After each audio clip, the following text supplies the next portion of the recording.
Right. I challenged Steve McRae was looking for somebody to challenge him on new atheism. He's opposed to it.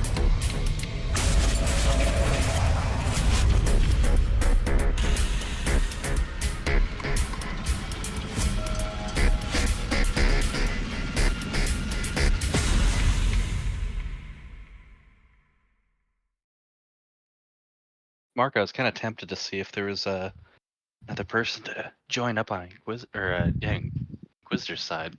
Right. Give me a second. I've just got stuff to do to introduce my stream, so give me a second. Sure.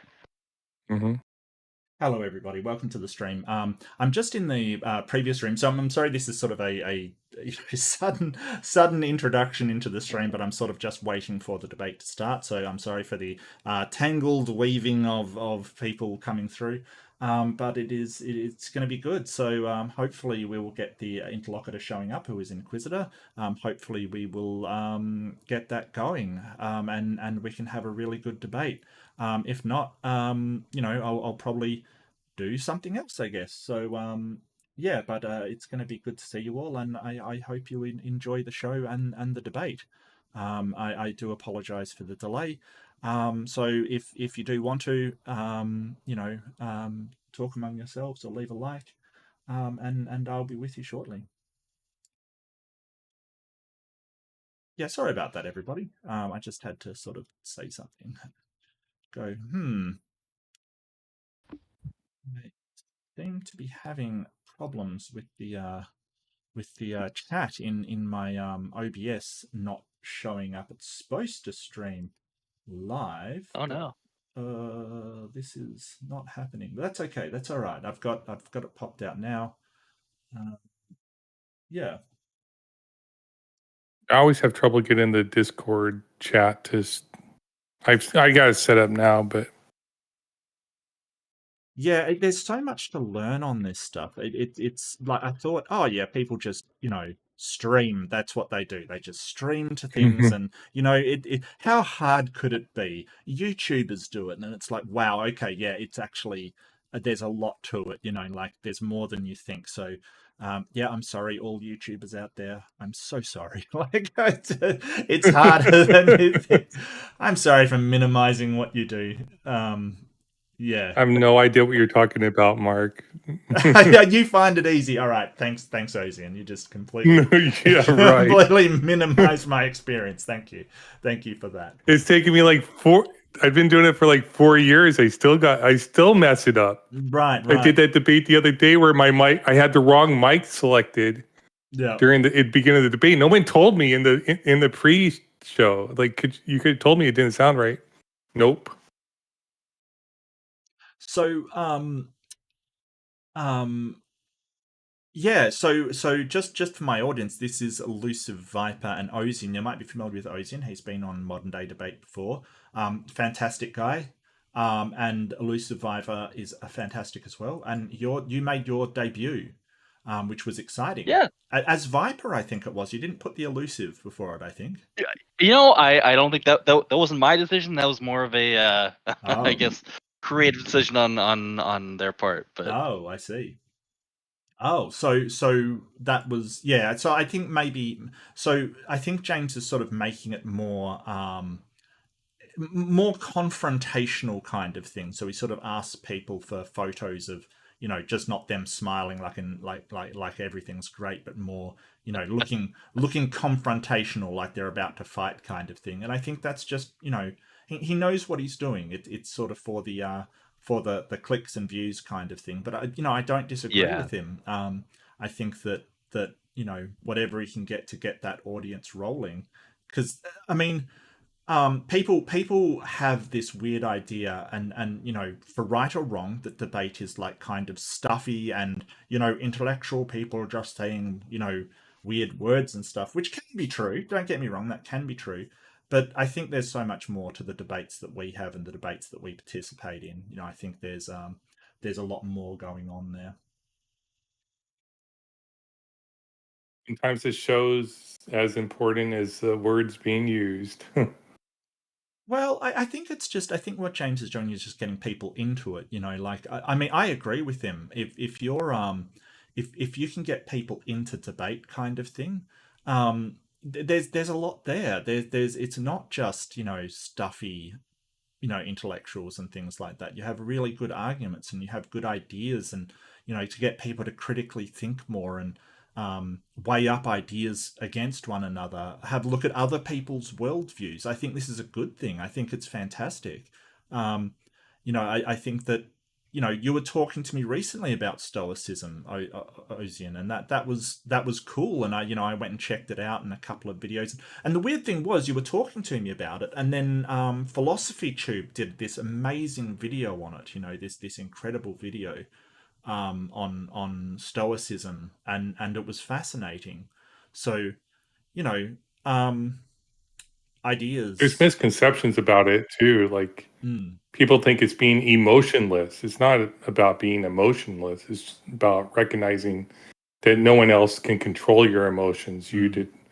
It's not necessarily like we understand psychology and stuff and how that works, but yeah. yeah, Well, I mean, there's things in psychology that is pairs up well with Stoicism. I was realizing that as I sort of yeah. watched that thing and then read through a bit more of it, that um, stuff like they do things like radical acceptance, right? So how do you get over these things that are sort of really impactful in your life, kind of thing, and this idea that you have to sort of just accept the world the way it is, as much as that um, is a problem. You have to accept reality, kind of thing. So a lot of these things, they absolutely pair well. And what I was actually reminded of when I was sort of, I mean, I'll say studying it, but I was just looking into it, kind of thing. Let's face it. Was that it pairs up well with Taoism as well, like the similarities between that and the Eastern philosophy of Taoism, which is sort of like um, just being who you are, and being what you are, and don't sort of think about things that are outside your control, is very similar indeed. Well, it's also like you accept it for what it is, but you also accept that you're not going to respond to it perfectly, and you accept that you're also not going to respond to it perfectly all the Mm, time, and you work towards trying to do that to try to at least for me, I did. Because I always like studied psychology and stuff, and then I found Stoicism. Like, well, this is like what I understand about psychology a little mm, bit. But there's people like they yep. argue. If you see Massimo Pigliucci, like that was his big thing when he did a whole like lecture on it, series on great debates, I think it was, or Did you see the Philosophy Tube video? great courses. I don't know, It was really good, like really good. Hold on, I'll find it for you. Um, because she's amazing. Like, she really is amazing in what she does. And it was Oh, just about 14 minutes here. yeah. How to deal with tragedy. I'll Uh, take a look at it. Is it that no, one? no, it's ancient therapy for modern problems. Stoic philosophy explained. Hold on, Okay. I'll grab the link for you, mate. 1 second. Yeah, she did one on how to deal with tragedy too here. I put it in the side chat, Cool. kind of thing.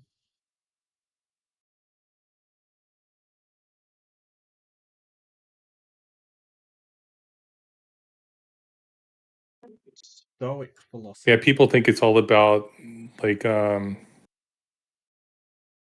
gosh darn it, who wrote meditation?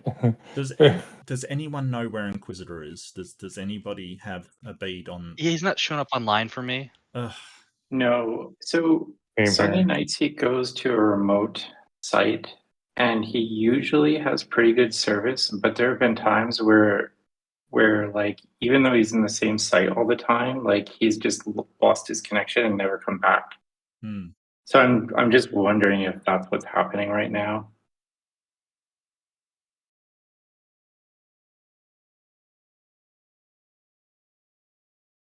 Yeah. I mean, he's over 15 minutes late. It's Gosh, yeah. who else were we talking to there, Mark? Because there's one other person on his side. Maybe they'd be willing to jump in if they're Well, online. if someone else is willing to jump in, I'm more than willing to. I think it's a great topic. I really I am very very stringent on this topic. I 100% believe it. So I love doing this topic. I really do. I think that I can make good arguments for it, but um, I would understand that if somebody jumps in, sort of last minute, it's I'm not going to expect them to have the best arguments and something all prepared and stuff. Obviously, they're jumping in last minute.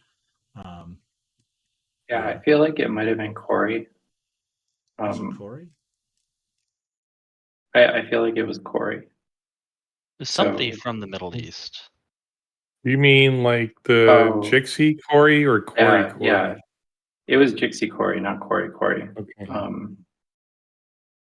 So it was the Middle East person you're thinking of. It was that group, but it was Jixie and Azel who were for it. Oh, okay, that's who I was thinking of. Yeah, but Azel is upset at the moment, so Oh. I don't think he's online. Barry was also, I think, for the death penalty as well. Barry and Jixie are the same person. Oh, That's why I okay. say Corey, even though it confuses people because the other okay, Corey that is makes consistently sense. Corey. Yeah. His name is Corey, but he changes his screen name like every week or so. So, Barry, Darth Jixie, Revan. yeah. Darth Revan says he's for the death penalty, but I think they're saying that in text. Yeah. I'm not opposed to it. Not opposed to it. It's not the same as being in support of it. Right. So I know Jixie is definitely in support of it. We can do a post in one of the channels here and see if anybody wants to jump up. Yeah. I just don't know how prepared anybody will be, Mark. Yeah, that's since you're fair. streaming it, Yeah, so, no, I get that somebody wouldn't be prepared, and it's really unfair. I get that. So, yeah, I'm more than aware of that. That's fine. I just yeah. Yeah. That's Although okay. if Jixie is available, I think he's always willing to debate any topic. So Rapid fire, Jixie. yeah, Barry, the Barry person you were talking to the other night, that they're all the same. Mm-hmm.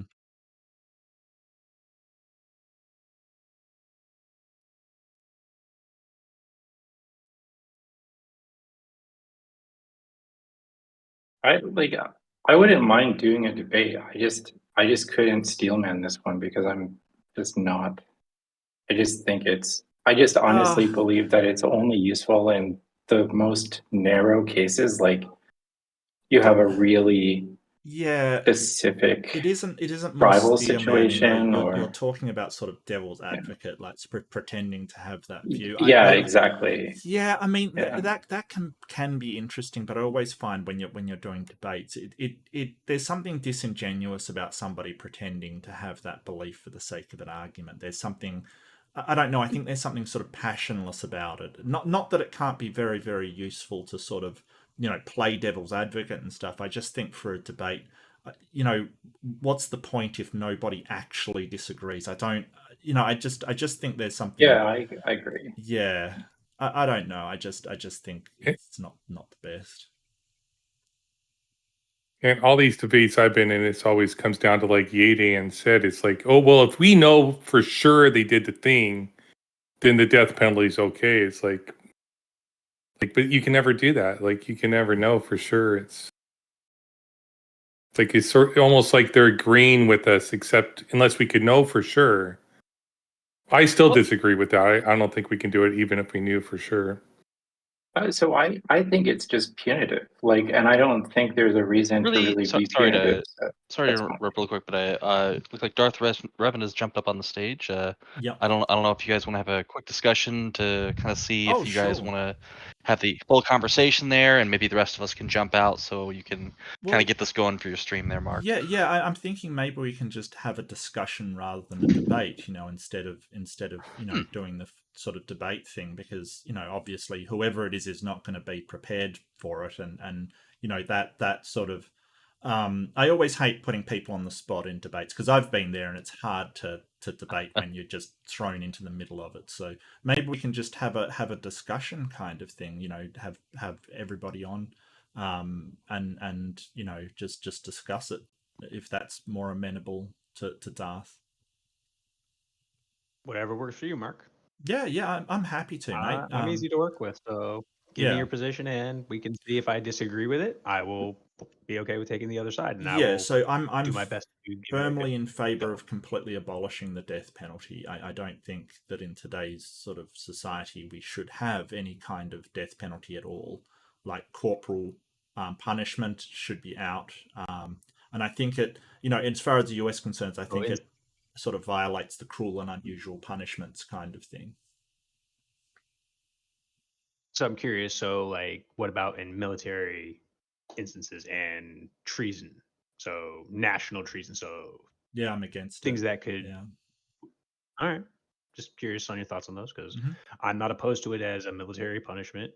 Just because me as a historian, I read a lot of how a lot of militaries work throughout history, and it's very effective for getting your military in line, but it also can destabilize your military depending on how it's done. So, like with the Romans, they had decimatus, which was a good way to snap a legion into form.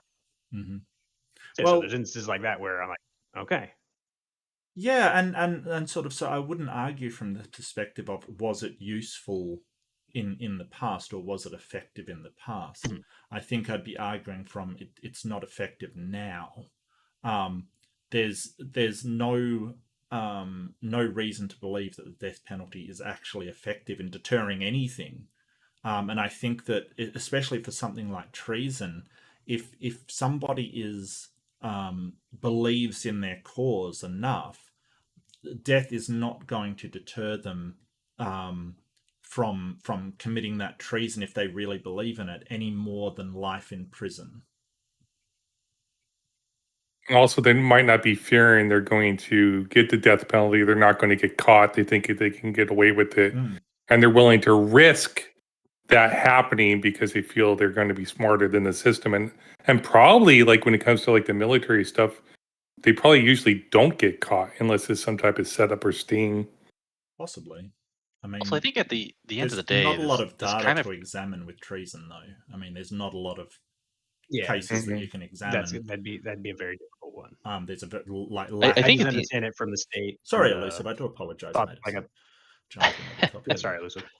Yeah, I was just gonna say, I think at the end of the day, and this was kind of something that we had touched on when we were discussing this last, was I think this to some degree comes to a point of economics, because no matter what the situation is, you can always just say, no, we're not going to kill them. We're just going to stick them in jail forever and pay for their upkeep. And I think it just becomes a question of when does that become too much? And I think for some people, it's just never. It's you should always just do that. Doesn't matter what the cost is. If you're going to go to the extreme lengths of removing someone from society, you're going to have to like pay for that benefit. Funnily enough, the death penalty costs more than life in prison. What? I mean, if the procedure doesn't. It's the all of the trials we do to make sure that they're guilty. Yeah.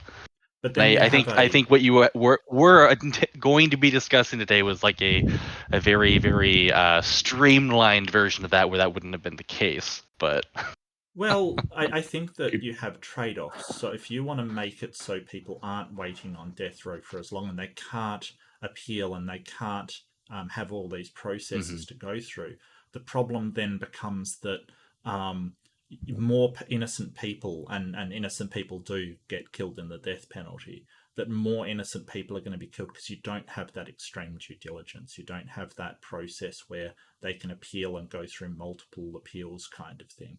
So it's a trade-off. You can make it a lot faster, but more people who are innocent die. You can sort of up it so more innocent people don't die, but then it takes longer and therefore costs more. So it's very hard to square one with the other. And what do we really get out of it then, sort of thing? So what I mean, even if it does cost a little bit extra to have them incarcerated, why is that a problem to make sure no innocent people die? Yeah, I am also a little curious. I don't suppose, do you know roughly what the number, like the ballpark is for how much it costs to imprison someone for like, let's say 35, 40 years? Yeah, I should be able to grab that data. I would think it would be. And while you're doing that, societal even change. for me, like I treat it more as a public, like what's the word I'm looking for? Like we would treat somebody who is ill or sick. Like we don't kill people who need to be locked up because of their mental illness or whatnot. We just pay for those services, and I would treat these people the same way. And so I would still provide that care and service, or want to provide that care and service to them for life, regardless if it's more expensive or cheaper than the death penalty. So, and we might be able to rehabilitate them at some point. Maybe we can make them into healthy, productive citizens. So, Yeah, I think it's a bit of an uphill battle at the moment, though. I don't think there's a whole lot of push right now for any sort of real funding to try and help people with mental disorders of that magnitude. So this comes from a meta study done in Oklahoma, but they basically studied studies, if you get what I mean. That's what a meta study is. So they sort of put all this information together. A study of studies, yes. Yes, so throughout the entirety of US, the average total cost per case of of death penalty cases is 161,000. The total for non-death penalty cases is 51. But then you have to look at the average jail cost for so it basically. Is that per year? Hang on a sec. Yeah, I'm just trying to pass what it's saying.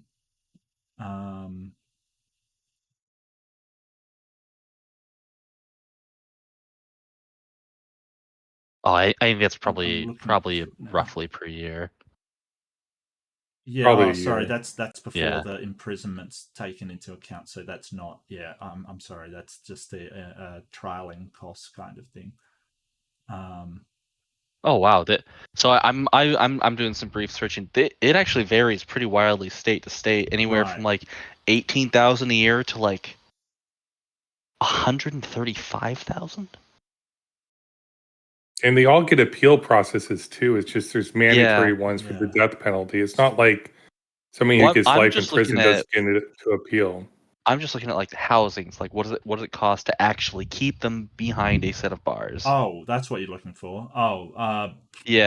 Mind you, I think the Wyoming number I got there, they must have a couple of supermaxes out there that's probably bumping that number up pretty heavily.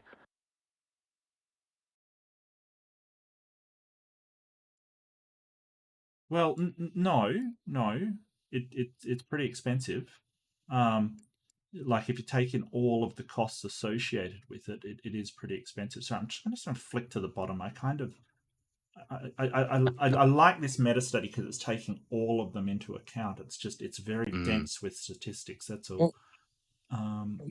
Let me ask you this though, Mark. Even if it was cheaper to execute, would you support it then?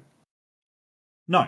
There's other reasons I wouldn't support it. Yeah, there's definitely other reasons, and I can share some of those with you if you would like.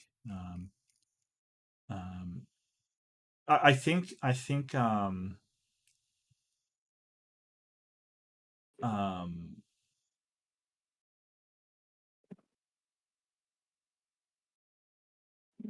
yeah. So just for the people. Yeah. So the people in the audience. So death penalty cases are 50,668 per year. Non-death penalty cases actually. Sorry, I've got that reversed. Non-death penalty cases are 50,668 per year. Death penalty cases are 160,925 per year. So there's a $110,000 difference between the two. Okay.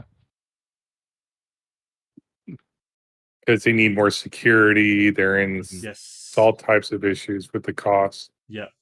They've got to run a sort of the facilities. They need stringent security because it needs to be sort of. There's a lot of attempted escapes, as you could probably imagine. There's a whole range of things that go into it. You've got to keep them separated from other prisoners, kind of thing. It's just and it's mostly all of the appeals and bureaucracy around it. But there's no way around that, because when we don't have that appeals system in place, the justice system, it certainly isn't perfect, and the amount of people being killed goes up. It's definitely a problem. There isn't really a way around that. I think no, I won't give Inquisitor's arguments. I did talk about it with him, but I won't give his arguments because it's not really fair.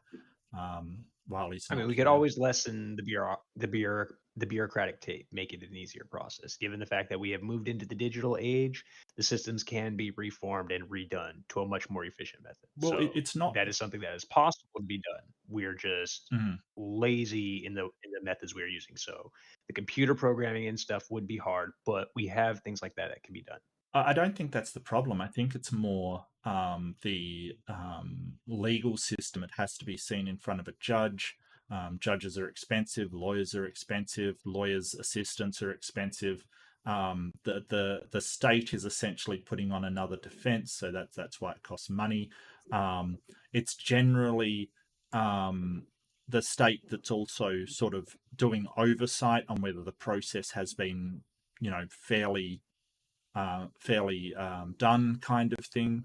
So all of this costs a lot of money to make sure that we're only executing the guilty, and it still doesn't ensure that we're only executing the guilty. That's the problem.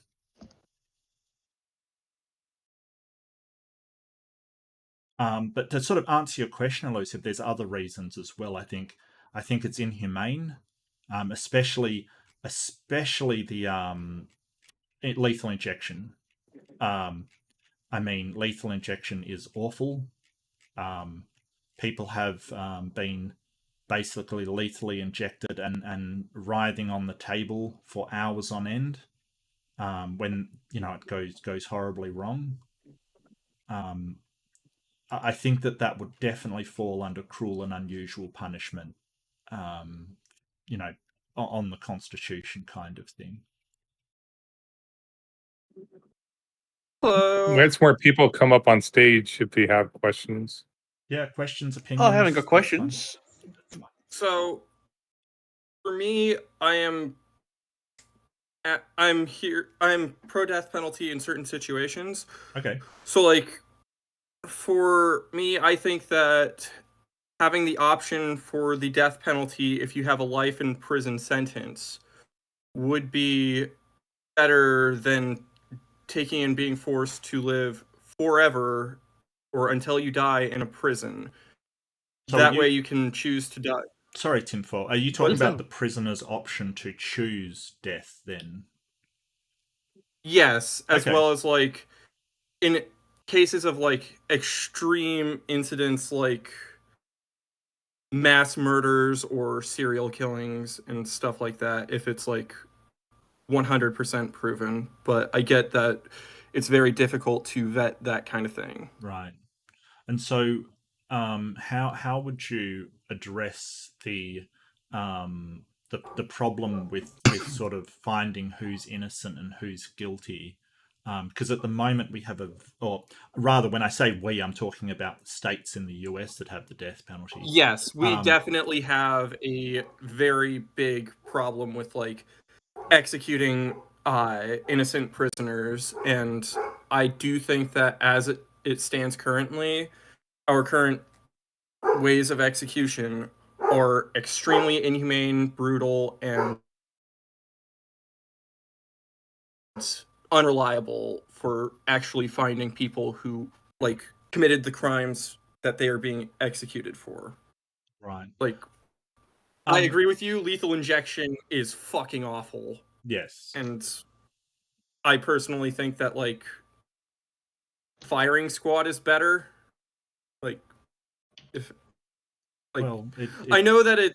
Yeah, so firing squad, generally they'll have a target on the person's chest, give them a bag, and the guards will shoot them.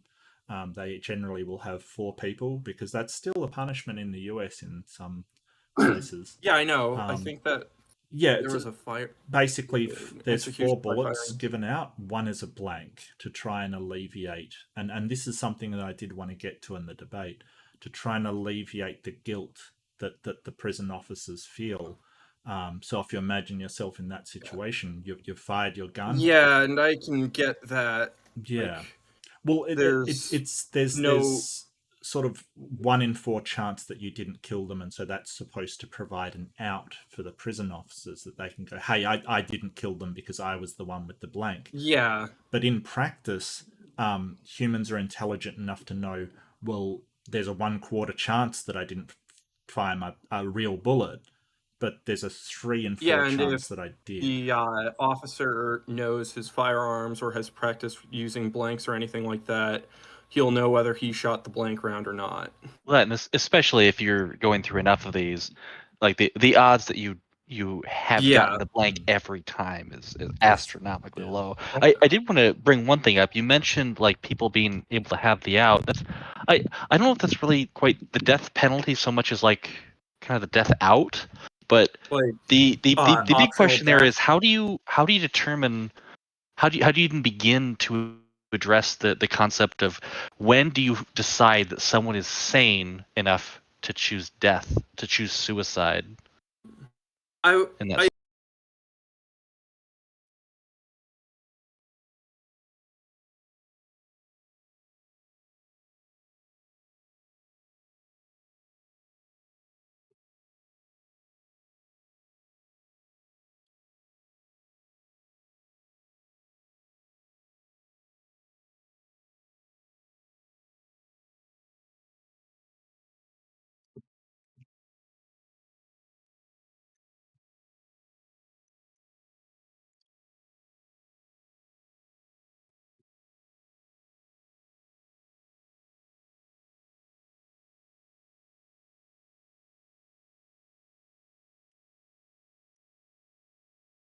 Massive gang leaders, terrorists, serial killers, and people like that.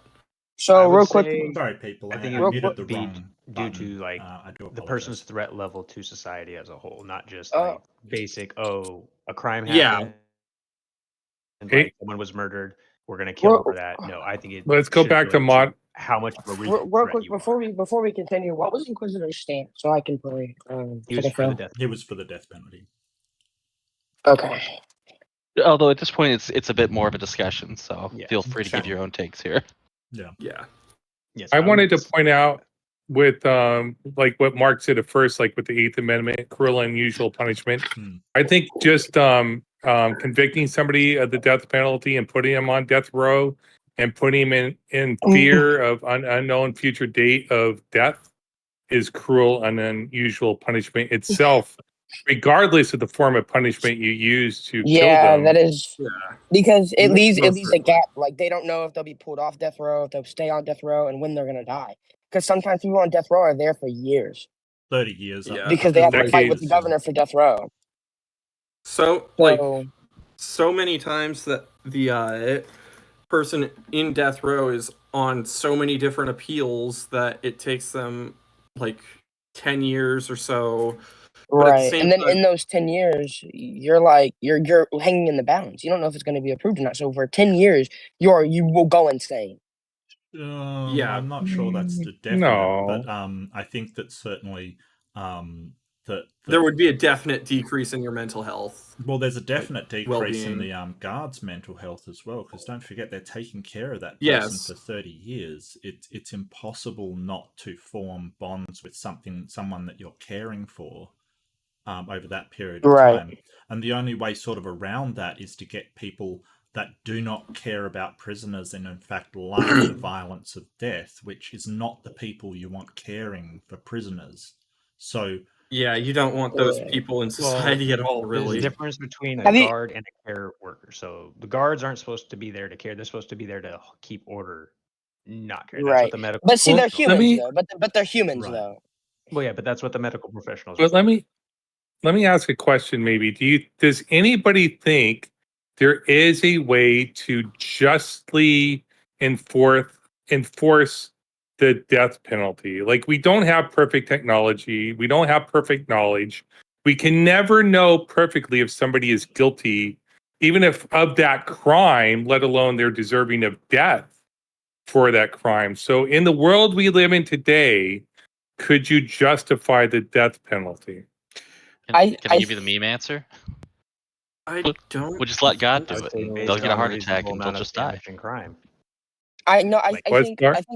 I think with. Go ahead.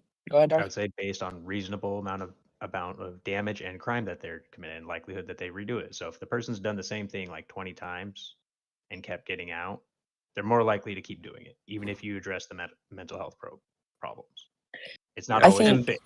So, And I while also do think we that, should be like, addressing mental health I problems, think that, like- it's not a be-all fix. So really Right. quick though, I feel like that's a There are good people argument to who- not let them back on the street. I don't know if that's a good argument to say you're too Just dangerous kill to them. be alive in prison. Right.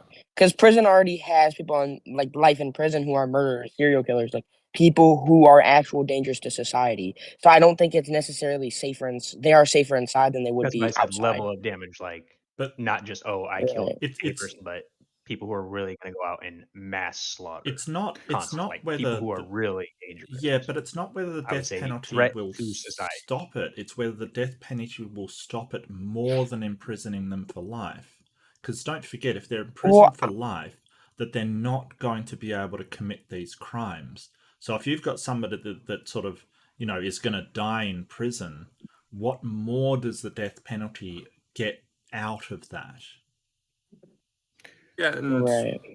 and that's part of where I think that, like, the option to die if you've got a life in prison sentence would come in. Like, I do think that it's a good idea to have, like, An the option. for that to take and die.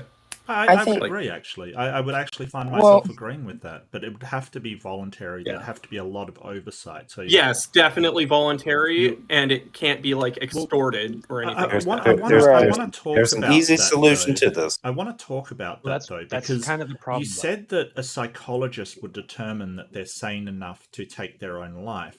The problem with that is any psychologist that hears about suicidal ideation, that they do want to die without like a reason like they're dying anyway of some sort of disease, will say that person is not Right. sane, right? So you've got a Okay. problem Yeah, there. I It's sort of can like a see catch-22. Right. Yeah, fuck. because it doesn't go in And line people with the are normal committing mindset of wanting to live. suicide and people can commit suicide on death row and they're not committing or before they get there, and they're not committing suicide in massive numbers. So No. most of these Yeah. people don't want to die. Yeah, They and want Right. to live. So, And- so like, Really I quick, I just- think Jefferson had something they wanted Yeah. to say. Hi, Jeff. Did. Yeah. There's an easy way to hey Mark. There's an easy way to actually deal with this, because one of the issues behind this kind of like capital punishment thing is balancing the idea of like rectifying the situation in terms of like satisfying justice for the aggrieved, and also dealing with a perpetrator and making sure that they're like, appropriately cordoned and, not a threat to society. The easiest way to do this, as far as I know, and this is a controversial idea, but just mull this around. The state basically divorces itself from the idea that it can actually kill anyone, right? And so any kind of like capital punishment conviction is going to end up being a life conviction, unless the the victims of the family can petition for some kind of reasonable exception in which they have the right to kill the perpetrator of the the victim's murderer. So In leave it which at case, I don't think that's a good idea. Hold on, I think I don't think that's a good idea. no, yeah. that, Can I, that doesn't sound like a good plan. Mark, Yeah, real quick. because- Can I- hang can I on. interject real quick? This is just a thought experiment. Okay. I just want to finish this thought experiment. Okay. You guys can Yep, run yep. with this as you please. So the thought experiment is the state does not take the life of the imprisoned. So there's no actual capital punishment as far as the state is concerned. Capital punishment can only be meted out if the state acknowledges that the aggrieved party has the right to present capital punishment to the guilty. So in other No. words, if you want the person dead, you have to kill them yourself. Okay. Really No, quick Why though, don't we you just would throw be them in an requiring arena with the weapons state. and get some entertainment at the same time, Jeff? Like, No, they don't. Hold on, real I quick. know, I've got but a they don't serious have to do objection that. to that. They don't have to do that. Okay. They have to be willing to execute the person No, I get themselves. it. Just to clarify though, you would still be requiring the state to sign off Right, on this. right. The That's state would have to still say this is a state-sanctioned Because then murder. the state would have That's to still allow them to state-sanctioned commit murder. murder under the state's within the state's. It wouldn't be confines. murder. It's still It's not state-sanctioned murder. killing. It's still It state-sanctioned would be killing. killing. Like, It'd be state-sanctioned yeah, killing. right. And even It would if be murder. yeah, right. even if So, even if Because you're you have right, for it to not be murder, only- you have to only in the deep- sense that you have to it's- deep hold on, this person to be real quick. serving- Okay, okay, guys, time to one at sort a out. time. Yeah, Hold on, you're gonna have to hold jump Hold in on. here, mate. Can I- here. Yeah, I've one at a been time. waiting to speak for like 5 minutes. Let- So, Okay, Barry, go. I've So been I waiting for a think- while, longer than that. well, I think with the thought experiment he's giving, the concept he's giving of allowing the families to do it with no guilt on the state, that's still the state's fault. They're giving the permission and they're giving the idea to the families to kill these people and to allow them to go and kill them. Now, They're not it can also be said. They're not being compelled. Well, if you're saying, well, we're not going to kill them, but you can go kill them. That's still state-sanctioned killing. The state is giving them Nope. the idea to go kill them. No, Yes, it is. State is saying, no. go The kill state, them. the They're state using is saying state-sanctioned it. This, hang on. This is the scenario. If this individual is found guilty of this particular crime, if any party wants them dead, not incarcerated for life or whatever, they have to actually, show why they're aggrieved. And if they're aggrieved to the point where they believe that this person should be killed, then they can only execute this person under control of the state. Basically, they're given a pistol and a bullet, and they're allowed to shoot this person in the head. Yeah, so you're That's it. describing the state sanctioning it by Yeah, 'cause the saying state that has to here's have a the state pistol, here's a gun, or here's a pistol, here's a bullet. You are allowed to do this thing. That is state sanctioned killing. behavior. That's May I the talk state real quick? basically telling the people to go And then kill I'm them. Not yeah. if We not should. if- I think we need to. Not Okay, if- not- switch over Beam- to- hang on, hang on, not- everybody, No, everybody, no. just chill out. Beamsy hasn't even spoken yet. Tinfoil Freak wants to speak. I Thank think you. we need to switch it up a bit and have other people say something. I think Darth Revan wanted to say something, and I wanted to say something. So let's get some Go ahead. order. Okay. Beamsy. So, could I go? Well, you're after Oh, no, Beamsy. never mind. Just Beamsy, if you've got anything to add, or if Okay. you're just I saying you apologize. haven't spoken just to air that out, that's fine too, I guess. No, but what I've got to say is quite long, so let Tim Okay, Cole go for it, Tinfoil. No worries. Okay. So, for Jefferson, your proposition doesn't take and address the problem with like the innocent people who are getting executed under the current system. So, like, if we keep the system, but we just allow the people who were in the system right now to take and get executed by people who wanted to kill them, how does that address like innocence or when people are incarcerated? That's all. It doesn't. Right. Well, Darth Revan had to go. I might just throw in some issues, and I agree with Tinfoil. Like, if that person shoots them and then they turn out to be innocent, what then? How does that impact it? Secondly, I think you're wrong, Jeff, about the state not sanctioning it, because if the state sanctions the purge or whatever, that's still state sanctioned violence. But even if it's not state sanctioned violence, you then have the problem that the state is allowing people to take their own retribution for a crime. And that goes against everything that we base the legal system upon, where you don't allow people to take their own justice into their own hands. So you also have the problem with, is this a form of vigilantism that you're allowing into your society here? You don't. You don't what? You don't have that problem. Well, I mean, it depends on what you're talking about. If you're talking about kind of the American system of justice, you really don't have that problem, because the American system of justice is often balanced against a libertarian sense of kind of bloodlust or blood vengeance. So it wouldn't matter. Now, if this is in another country, I get it. So if you guys are evaluating this from like an Australian perspective or Canadian perspective, I get it. This is probably not going to fly. I wanted to say something after. Yeah, to go for it. Sorry, Jeff. Finish. Yeah. So sorry. Well, Jeff. Sorry, I didn't. No. No, it's fine. No, it's please fine. go It's ahead. fine. No, go, Jeff. It's fine. It's fine. I think No, so the idea behind this is that in the United States system, there's two different versions of viewing capital punishment. One is to eliminate a super predator, right, to make sure that they're not able to ever be released and be a threat to the community. And the other one is to satisfy, quote unquote, justice to the families of the perpetrator involved in whatever, right? You could create a safety valve. And this is my, albeit controversial and very kind of pedantic idea, is that you could have a system in which the state does not actually weigh in on whether or not we're going to actually kill anybody for capital crimes. We're just going to incarcerate them. But in certain crazy circumstances, or under the circumstances of particularly heinous crimes, people are going to advocate for the death of a particular perpetrator. And in those particular circumstances, they're going to have to actually prove a certain set of circumstances or protocols or whatever in order to prove that person's particular guilt in a extraneous way. They want to do this in order to justify killing them.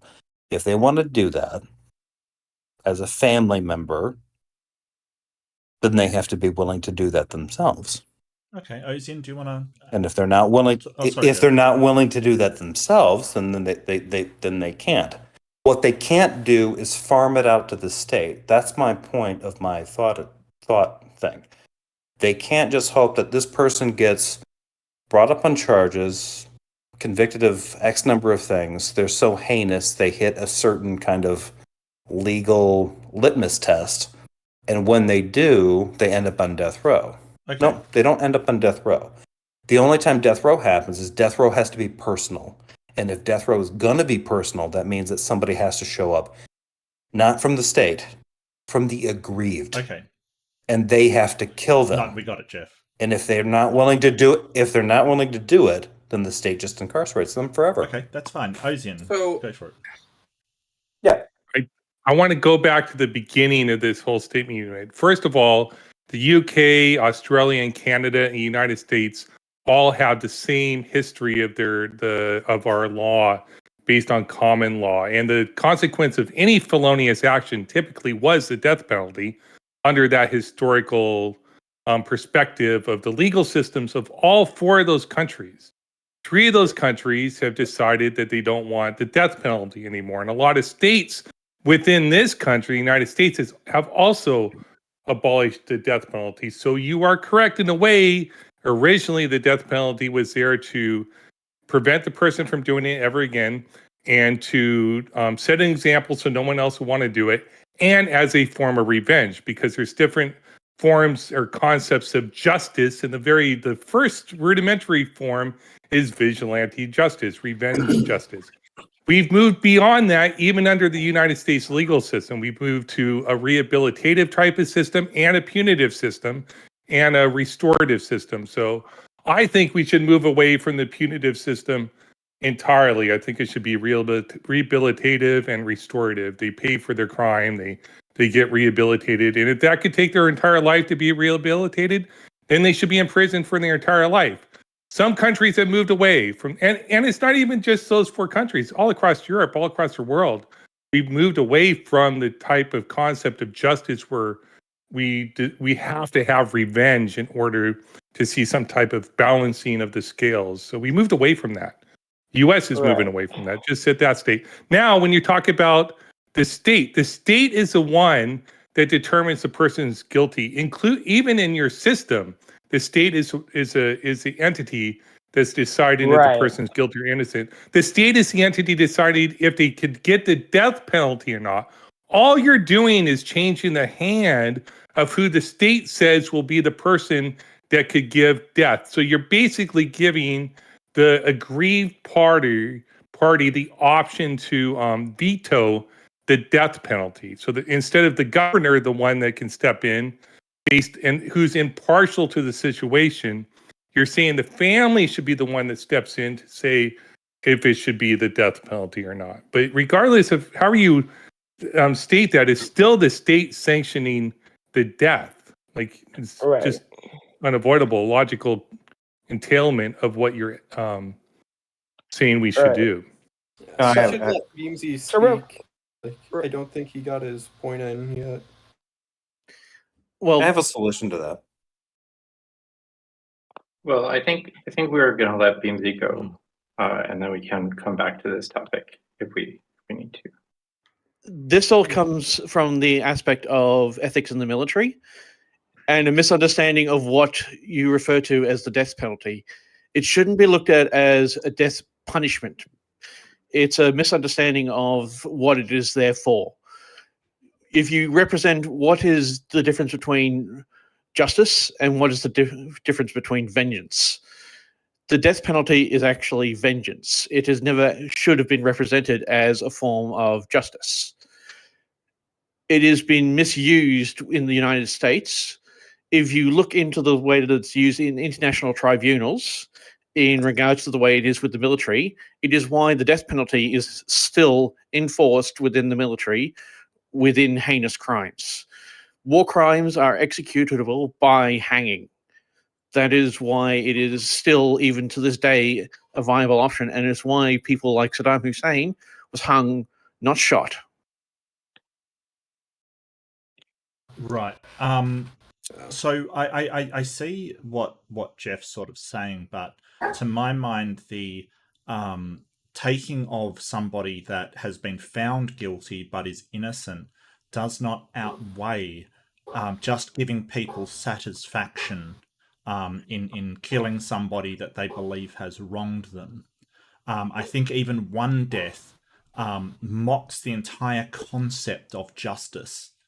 If you are taking that life just to make people feel a certain way about what's happened, I don't think you can justify that, especially when it doesn't deter crime, and it's incredibly brutal.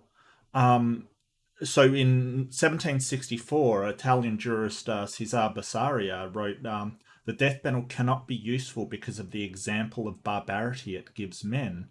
Even if the death penalty were a useful deterrent, which it's not, it would still be an example of barbarity. No society can safely entrust the enforcement of its laws to torture, brutality, or killing. Such methods are inherently cruel and will always mock the attempt to cloak them in justice." And I think that's a really good summation of what you're doing. That is why it should not be looked at as justice. It is an aspect of vengeance for someone who has just done something incredibly horrible. But why do we need vengeance? Which is why I think that, like, if somebody wants to push for capital punishment, they have to push for this vengeance part. No, and they have to be willing to do it. No, it should not be executed by the state because the state should be there to represent its people and Agreed. therefore should be there to represent justice, not Agreed. vengeance. There should Agreed. be a standalone international tribunal for people who have performed heinous actions in which you could just hand it up to them. It should be treated in the same way that military tribunals are treated whenever war crimes are committed. But why? This is What does why it get Putin you? will, What's the utility that you get out of it? the same way And of where do putting you draw down a the rabbit, line? the same way that you'd put down a rabid animal. I just want to say goodnight. Yeah, but the problem is that if you Night, Ozzy. good night. Right, but the only thing cathartic that you get out of that Well, is if the Jeff, just a second. The problem if the with directly- that is that, Sorry. and also that when you're putting down rabid animals, you've got to factor in that some of the animals you're putting down aren't rabid and didn't do anything at all and are in fact human.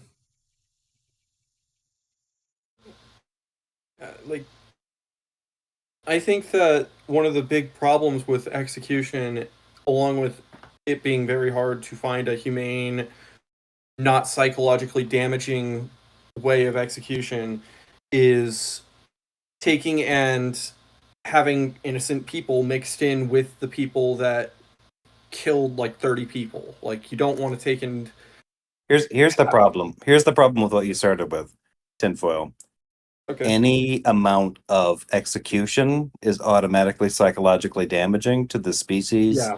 that you're executing. That's just a Yeah, given. and I think that's definitely true. Yeah, the only way that you can get around that is if everybody is celebrating the fact that the person that is being executed is somehow a benefit to be eliminated away from the species because they're so toxic, so damaging, so destructive that their execution benefits the species going forward. I That's think you really can the try only and thing. make that the rhetoric. I don't think that's actually the psychology behind it. I don't think the science backs that but I up. don't think That is like the- I'm thinking in terms of Germanic tribes. yes, but I don't think Germanic tribes would do this kind of well, we stuff. don't have Germanic tribes anymore, and that's what I'm sort of talking about. We can't look at this thing as No, in what's useful I know. in the past. We've got to look at it what's useful now, and I don't see that execution gives you anything that life imprisonment wouldn't. They're removed from society; they can't have an impact on anymore. You could make a case for, oh well, maybe other people will look up to them and stuff like that, but you could also make the opposing case that killing them also may make them a martyr or something like that. So it doesn't get you there. And the damage. Hang on, just let me finish my thought, please. Sorry, I apologize. Yeah, no worries. The damage to the society that we do this to human life, I think that we're sort of missing the point. That if we decide to take out people for any reason, for punishment or for vengeance, we are undermining our own system of justice, and we're undermining the value of human life within society, because wrapped up in that vengeance is an imperfect selection method to killing people. And not just that we're killing the innocent. There's also a vast number of statistics on if you've got money, the less chance you are of being executed. If you've got if you're a white person rather than a black person, you've got a less chance of being executed. Women have a less chance Female of being over male. Sorry? If you're female, you have a less right. chance of being executed than if you're male. So you've then got the problem that the selection process comes down to how the families think of this person. And so you'll basically be saying, hey, a charismatic person who is likable has a less chance of being executed than somebody who is sort of, really horrible. Can I Sorry, yeah. Mark, would you mind if I lay out the reason why I left that thought experiment out there? Because you wanted to have an go argument. ahead. No, I didn't. Well, I kind of did. Yeah, I mean, of course I you did, don't. That's what we're here for. Yeah. I didn't put it out there because it's something that I agree with. I put it out there because it is argumentative, because the system would normally have to look at this situation as like, okay, Well, the state objectively has to look at this thing one way or the other and then decide whether or not it needs to engage with the emotional need of the victims of the family to see this person executed. And so the idea behind this is that, okay, we're not going to kill them as the state. Yeah. We're gonna detain them for a certain period of time or maybe for life. Yeah. But if you want the death penalty, the only way that you're going to get that is if you decide you want to kill them, which means that what you're going to do is you're going to have to invoke your right for a death penalty, and you are given a gun under select circumstances, but done under a controlled environment. You are given a gun or whatever, some kind of device. You get to pull the trigger and end that person's life. That was determined after a court case as being responsible for the loss of your loved one's death. And you get to kill them. Can you do it? And here's the trick. If you can kill them, like you're only given the option of you're not you could do this a couple of different ways. One is like, here's a gun, and if you can shoot them in the head, great, you executed them, congratulations, capital punishment wins. If you miss and you wound them or whatever, you're actually prosecuted for assaulting them because you didn't actually do what you needed to do. That's a little bit corrupt. But what you can do is, like, here's the thing. You're given a button, and this button allows you to look this person in the eye and kill them. Can you do it? And that's it. That's it. You're allowed. That's the thing that you're allowed as a citizen for some kind of like civic or personal catharsis in terms of like revenge. You can do this. If you can't do it, then that person is remanded back to state custody, and they're just left to. Okay, so I don't. Real quick, I don't think that. Yeah, I don't think that fixes the issue of why everybody in here is arguing against the death penalty. That's still state-sanctioned killing. If the state is saying, I'm giving you the choice to press a button and kill them instantly, that is still the state legally allowing someone to kill another person. That is still in some way the death penalty. That is still state-sanctioned killing. No. The state is actually allowing a libertarian killing based on vengeance. That's still death penalty, and that's still state-sanctioned killing. If the state is saying, I'm giving you this option to press a button, and whatever happens, blow their head off, they'll disintegrate, whatever happens, that the state is still sanctioning killing. It's still allowing random people to kill people. So the thing is, at that point, instead of turning executioners into the executors, you're just turning normal people into killers. Sure. At that point.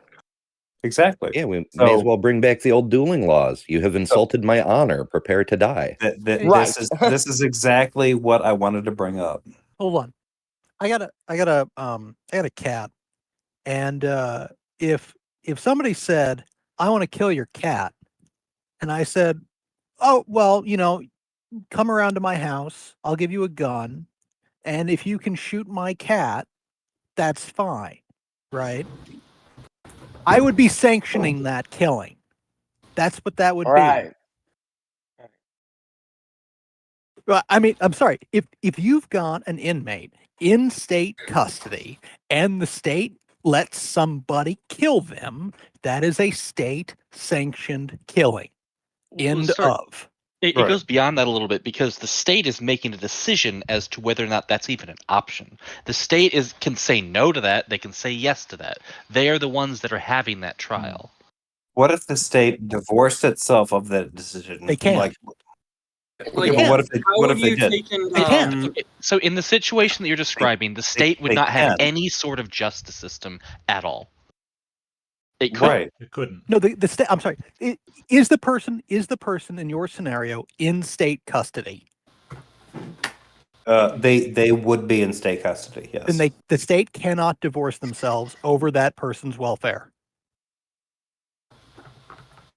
Only to the extent that it's proven that it doesn't matter. Only to anything. If the person is in state custody, and the state allows someone to kill them, that killing is state sanctioned. Okay. No. Yes. Let's look at it from this way. It's state sanctioned if the private party is willing to execute it.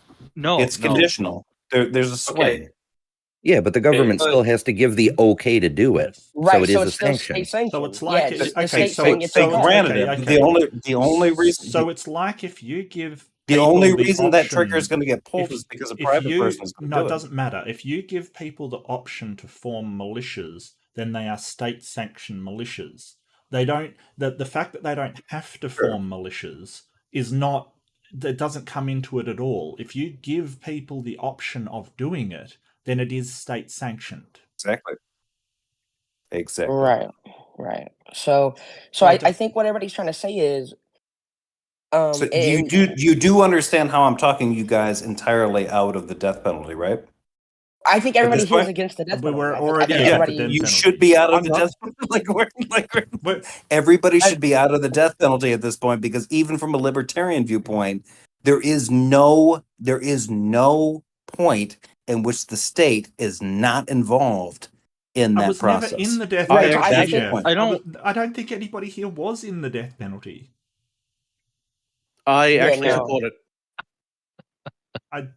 I mean, Well, I mean, it was look, an interesting thought thing is- experiment, but you didn't talk me out of the death penalty because I was literally the opposition to it in the debate that was supposed to happen. So. Well, and No, I'll be honest. I came in because I supported it. And If I someone can, what yeah, happened with I Inquisitor? can. We don't know. Sorry, We I don't can know what play, happened. What- So yeah. Who knows? Sorry, Whether I real quick. I can play devil's advocate for death penalty if anybody wants. No, Anybody else wants. we don't want a prefer to devil's have- advocate. I actually came in because I do support the death penalty, but not in the way Well- that you guys are presenting it. Because the way you're presenting it is state sanctioned. I'm coming from the aspect of The Hague. The Hague. that it's still sanctioned by someone. Look, no, the issue is like there's a difference between you could have somebody take the stance that a state sanctioned killing of a person is ethically acceptable, right? They would still say that under your scenario, Jefferson, that is a state sanctioned killing, right? So like, what you're doing has nothing to do with whether or not the death penalty is good or bad. It only has to do with whether or not it counts as a state sanctioned killing under your particular thought experiment, which it does. It just does. it's a state sanctioned kill, it's not. Yes, it is. It's a private citizen killing sanctioned by the state. That is a state sanctioned killing. Okay, that's the same thing as self-defense. What? Self-defense Yes, after the fact. the state does sanction people to defend themselves with lethal force. Yes. So Under if- certain circumstances, under- yes. Yes, under Yeah. certain circumstances, the state sanctions people to kill if it is in the defense of their own life or the life of someone The else. state, Yeah. but the state doesn't sanction it. Yes, It it does. happens, and the state just puts its imprimatur on the fact that the No, person the defending laws- their life. The laws exist before the laws allowing for self-defense exist before the act. Well, the thing about that is that since, like, in a perfect world, self-defense wouldn't lead to any kind of death at all. However, unfortunately, in our reality, a person rightfully defending themselves can use too much force and kill a person who is attacking them. The way that that's set up is it's an out for people who are justly defending themselves while taking and making sure that people don't take and die, get charged for murder for killing somebody on accident when defending themselves. It's not. Well, no, like- I'm sorry, but if I have to defend myself, I'm going to kill the person on purpose. Why would you kill somebody on purpose? If Why they're wouldn't you trying to just kill me. disable them? Why wouldn't you disable them? That's Yeah, Just like- because not an somebody- option. If No, I'm you sorry. are if you're using a firearm in self-defense, you are shooting to kill. If you're Yes. not shooting to kill, they're not a threat to you. Well, hold on, Yeah. wait a minute. So if somebody's coming at you with a knife and you have so I'm getting the best gun for home defense is a shotgun. That's I think most firearm experts agree with this. And so you have a shotgun, somebody breaks in your house with a knife. why would you aim to kill them? They have a knife, you have a gun. Disable them. There's no point in taking I a have life no idea what unnecessarily. you're talking about. No, hang on. So, oh man. Okay. So, I can explain this. All right. So the reason is if you shoot somebody in the leg and they've got a knife, right? First, you're more likely to miss. Second, even if you don't miss, they have a knife. Do you know how much ground a person with a knife can cover? How quickly they can cover it on the amount of adrenaline they're going to have in their system? Yeah, watch a video called A lot. Surviving If you're Edged using, Weapons. a 12 gauge It's buckshot horrifying. round, somebody is not going to be able to. Yeah, so if anyone, Yeah, it is anyone horrifying. aware of Red Letter And they Media? can do it. Red Letter Media. Does anyone watch that? I do They not. they No. did a I they did did. a thing. They watch bad videos, right? They watch the most terrible videos. People send in, things with no things. They had a tape called Surviving Edged Weapons that was one for the police to show them what to do if somebody has a knife, kind of thing. And it is actually frightening how fast somebody within, just a few meters can get to you, and there's nothing you can do about it, even if you've got a gun. It's actually horrifying. yeah, it's called the 21-foot rule. Somebody can cross 21 feet before somebody who's armed can draw their gun and get a shot off. Everyone deserves a Second Amendment right to have Wolverine claws. That's what I'm. Don't get me No, started it's very on Second very Amendment. clearly dictated that you need bare arms. Yeah, bare arms. Yeah. You don't get claws. Yes. Yeah. Absolutely. I think that the Second Amendment needs an overhaul. Like, okay, so I'm willing to argue. Stop. I just want to make sure that we're going to derail this into like a gun debate before. Are we done with the death penalty panel? I know, it's been kind of a soft. Because I just wanted to make sure. Beamsy is actually, he said clearly that he was in favor of the death penalty, under the aspect of the Hague. So I want to talk about that more and why it's still not a good idea, in my opinion. Okay. So let's do this then. Why don't you and Beamsy have more of a chat? I think we had a good little discussion between people, but if maybe we put some people back in the audience then, and have you and Beamsy have a bit of an actual chat if Beamsy's up for it. I don't know. I'm putting you on the spot, Beamsy. You can say no. I actually came in because I do support it, and because the other guy didn't turn up. That's why I actually came in the first place. Oh, perfect. Yeah, so we can filter everybody else back out to the chat then, if that's all right. So.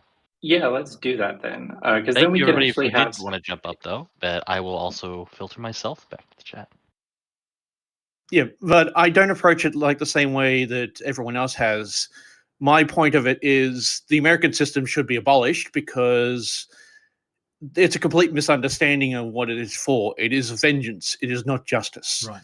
And state should be there for justice. Right. So what about the Hague provides a difference? So what's the difference there? The aspect that it is actually crimes against humanity. It is not crimes against an individual or crimes against a small group. It is crimes against all of humanity. So what does that get you that's better than, say, having a person locked up for the rest of their life? What do you get out of it that's better?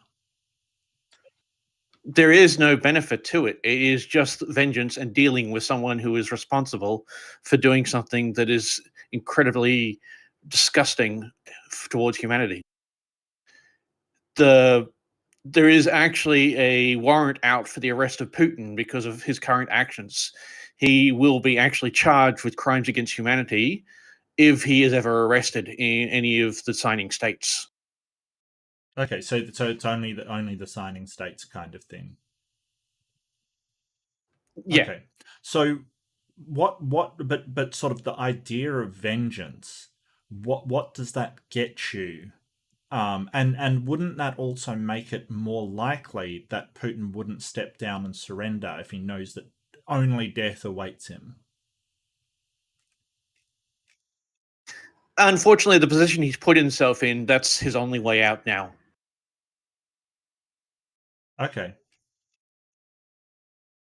again, another one that we've had recently, Saddam Hussein. His only option after what he did was death. There's no way that he could have gotten out of it without, for lack of a better word, winning. Or he could have just, if there was a life imprisonment in the UN or whoever's running the Hague, the international thing, he could have just surrendered and gone to life imprisonment. If he had surrendered to the UN, that's a possibility. But because he was actually captured, then he was actually able to be put in front of the Hague.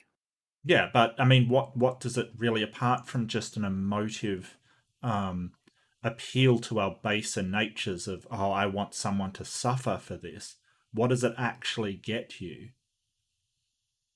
Again, it's not a matter of suffering. It's a matter of destroying someone that had created something so horrible. Yeah, I don't see there to be a benefit of this at all, kind of thing.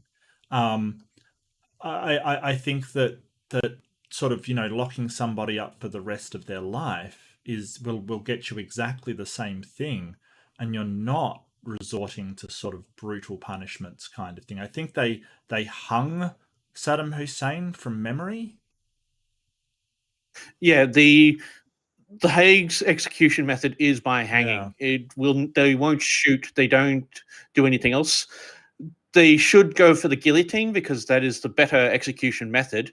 But because of the precedent set by the Nuremberg trials, the execution by hanging is the process in which they follow through with.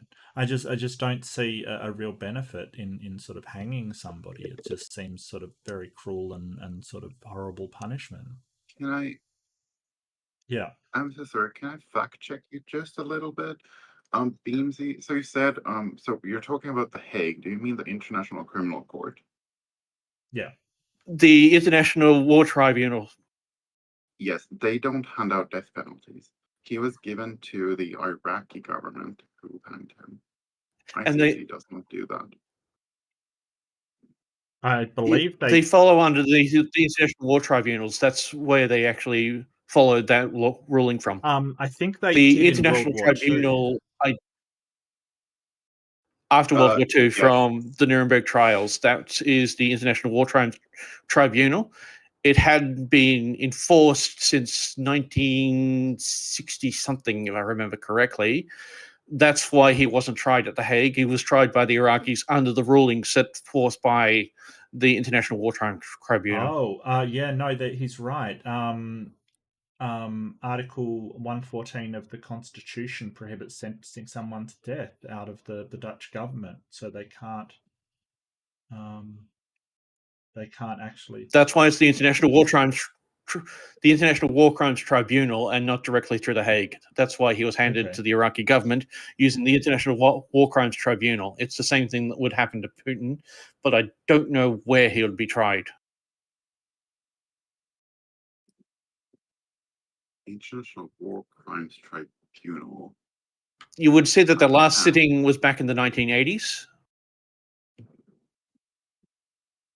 Okay, so okay, I see. So you're consistent with international human rights standards. The International Criminal Court has no competence to impose a death penalty. That the International Court can impose lengthy terms in prisoners of up to 30 years or life when so justified in the gravity of the case. So this is from UN.org. The International Criminal Court cannot hand down a death penalty sentence. Because again, that's the UN. You'd have to track it down from the Nuremberg. Like I said, I'm not prepared for this, so I don't actually have the correct names for it in my head. Yeah, but that's the International Criminal Court, the ICC. So I don't think that they did that during World War II. They did hand down death penalty towards the Nazis kind of thing, but I don't think they're allowed to do that anymore because it goes against the international human rights standards.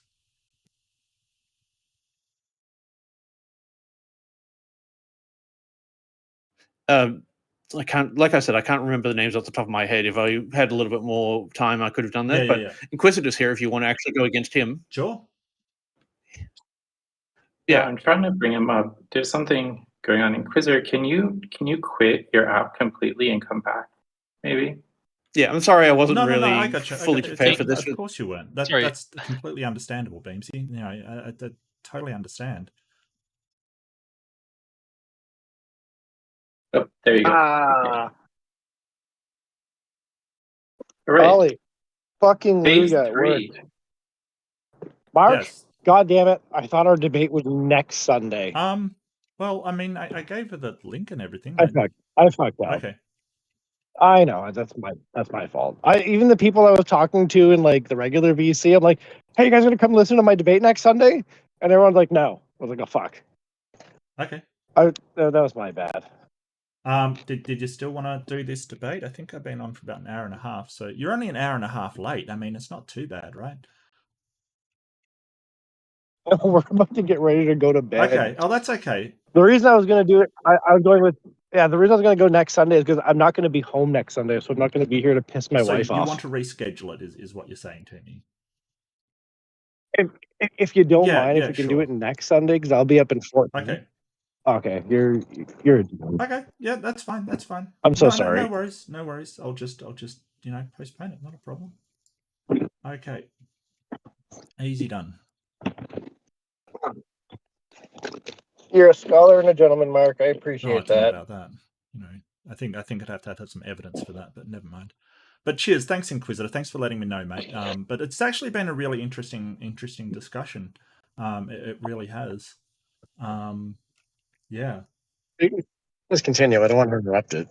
I just wanted to come and apologize because I come on to see like, hey, what's going on in the VC, and then fucking Ozian's like, "You're late for your debate, man." I'm like, "Oh, I'm not. This next fucking weekend. What are you talking about?" Look, these things happen. It's fine. It's cool. It's all fine. It's not a problem. I get you. You just miss the date. It's fine. It's not a problem.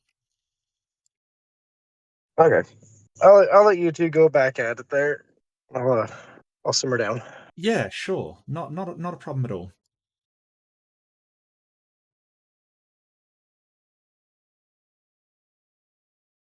Yeah, I was reading what Jamaica said, and like I said, I had all this information from my ethics in the military aspect, so I don't actually remember all this. We were sat down in regards to when we were sent over there, and that's where I learned a lot of this stuff. Yeah.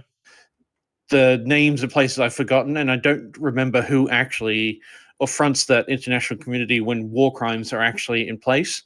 And it's exclusively for war crimes. It's not an actual something that actually sits permanently. I'm aware that definitely death penalty during World War II was carried out at the Hague kind of thing. I'm aware of the Nuremberg trials and everything like that. Like there definitely was that there, but I think that the international community, like the UN and the International Crime Commission, they have changed because if you're going to lay down a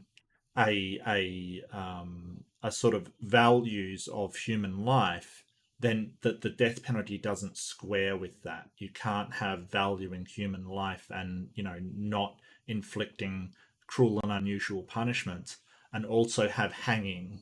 The two things just don't square with one another, because I do disagree with the hanging because I know they can be botched, and I know that the guillotine is the most humane way to do it.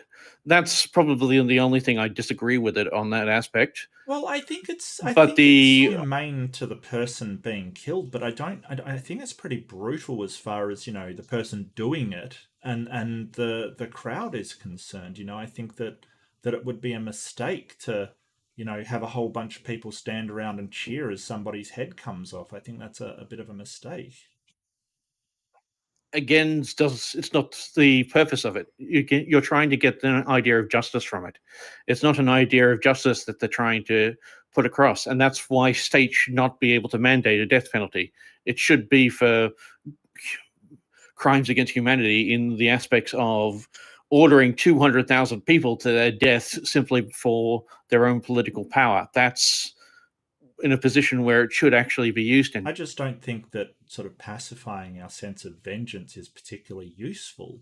I don't think it sort of helps with that psychological state of anger at what you're going through.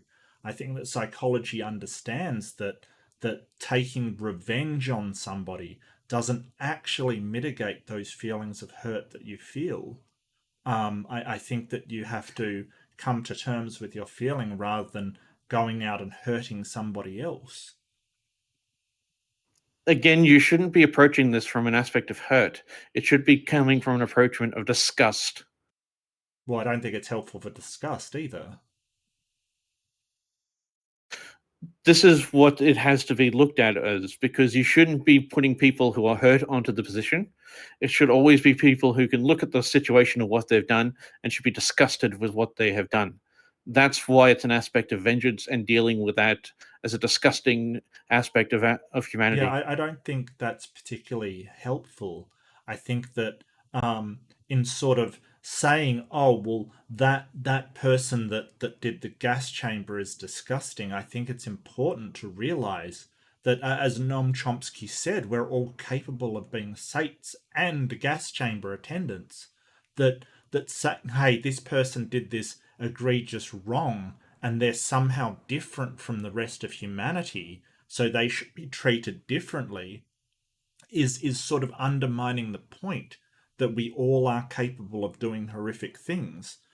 We've got to be aware of that and acknowledge it, and that's why revenge and sort of saying, hey, we're going to kill off this person, it doesn't actually solve anything.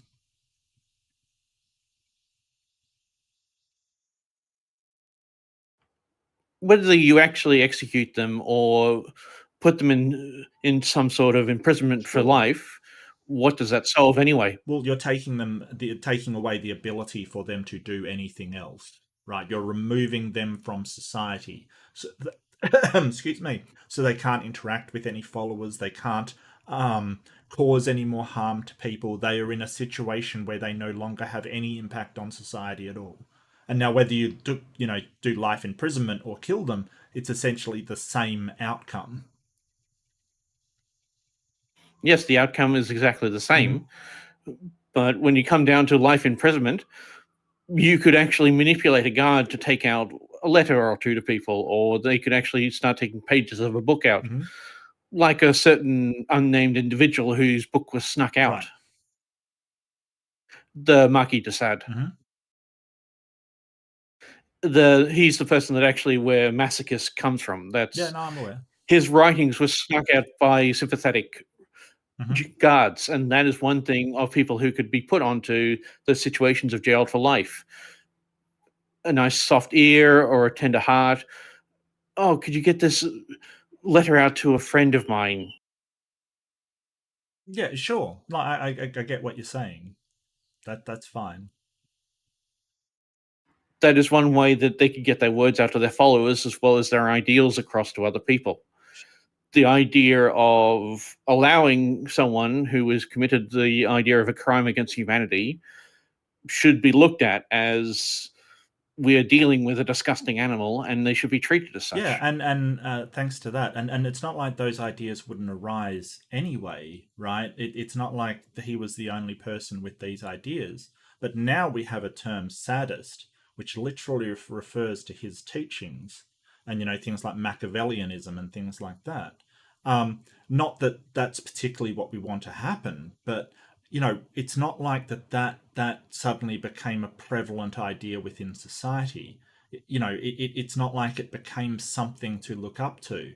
In fact, our very language sort of says that a sadist is somebody who is pretty awful. So I don't think it's having the impact that you're sort of suggesting it does. In fact, it might kind of be the opposite. Regardless, the individual would still have created an impact with them. And thanks, Amber, I got it the wrong way around. I said masochist instead of sadist. Yeah, that's cool. Yeah, and sure, but they don't have the impact, like they can't really affect anything. They can put ideas out there, but I don't think we have much to fear from bad ideas. Bad ideas are always floating around. He wasn't the only one to advocate for this kind of thing. But what he can't do is sort of, get a whole gathering behind him and actually influence the world in any way. He just can't.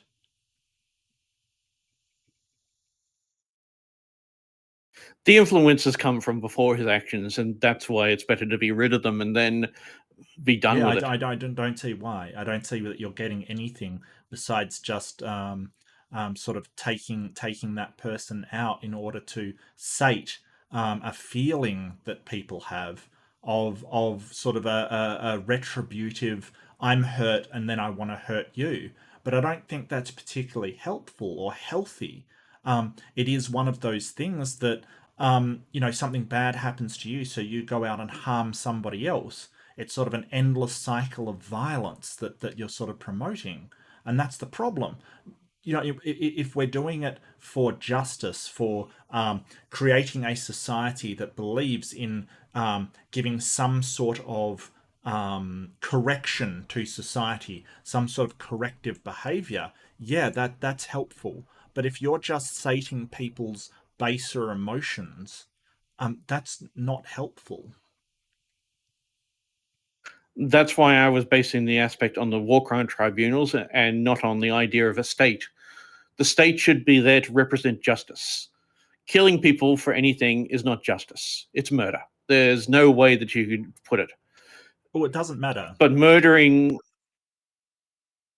actually murdering someone who has actually created such a horrible situation, there's no justice in putting them in jail for the rest of their life. There's no way to actually make amends for anything that has been done. There's no way that anything ever could be taking away any of the harm that they've created, especially since that so many of their victims and so many impacted by them are already gone. The best way to deal with it is just to be done with it and no longer have them in any sort of situation. Well, the problem is that it's still an authority. You're still putting people under that authority. There's no way around that.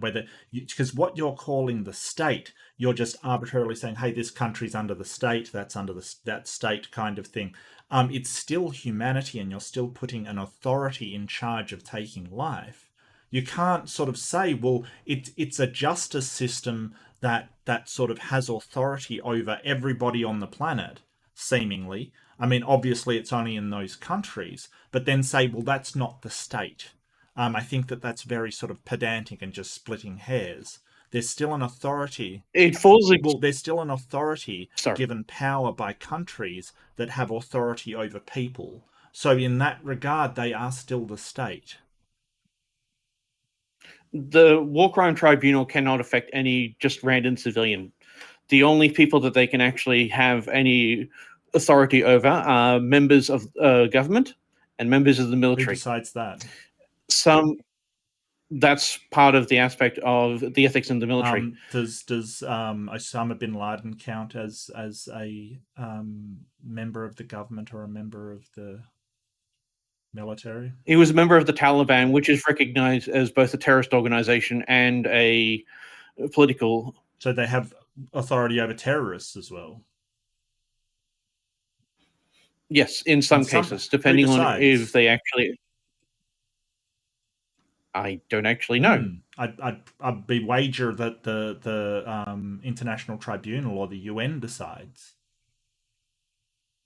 Again, I could probably tell you more if I could get my books out, but I don't know where they were. Yeah, no, I'd say that probably the United Nations or the tribunal itself decides who they have authority over. Well, Joel brought up a good point, which I was about to. Would it make any difference if either Saddam Hussein or Osama bin Laden were in prison now? So why was Saddam Hussein, why was he killed? He gassed with mustard gas a bunch of gypsies on the coast. He instigated the Iraqi-Iranian war. He instigated the Kuwait crisis. Is that why he was killed? I hadn't finished yet. Mm-hmm. These are some of them. His terror tactics that he performed on his own citizens, as well as the secret police institutes that they actually. He had about 90 or 96 odd charges that were against him when they actually put him up for trial. But that wasn't the main one of why he was killed, right? He was killed because of everything he had done. But I mean, let's face it, he was really killed because of 9/11, right? Are you talking about Saddam, or are you talking about? Oh, God damn it! Now I just forgot his name again. Yeah, yeah, Osama. I actually forgot what he was actually being charged with, but yeah, he was BAFTA for his actions for 9/11. Yeah.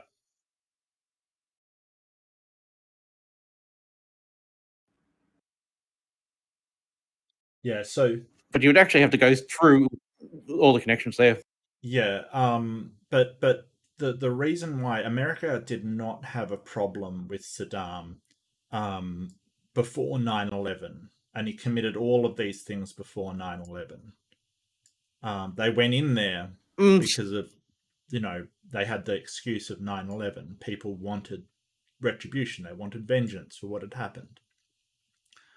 And so they went into Iraq, even though Iraq clearly had nothing to do with it whatsoever. Human Rights Watch issued a statement that the execution follows a flawed trial and marked a significant step away from the rule of law in Iraq.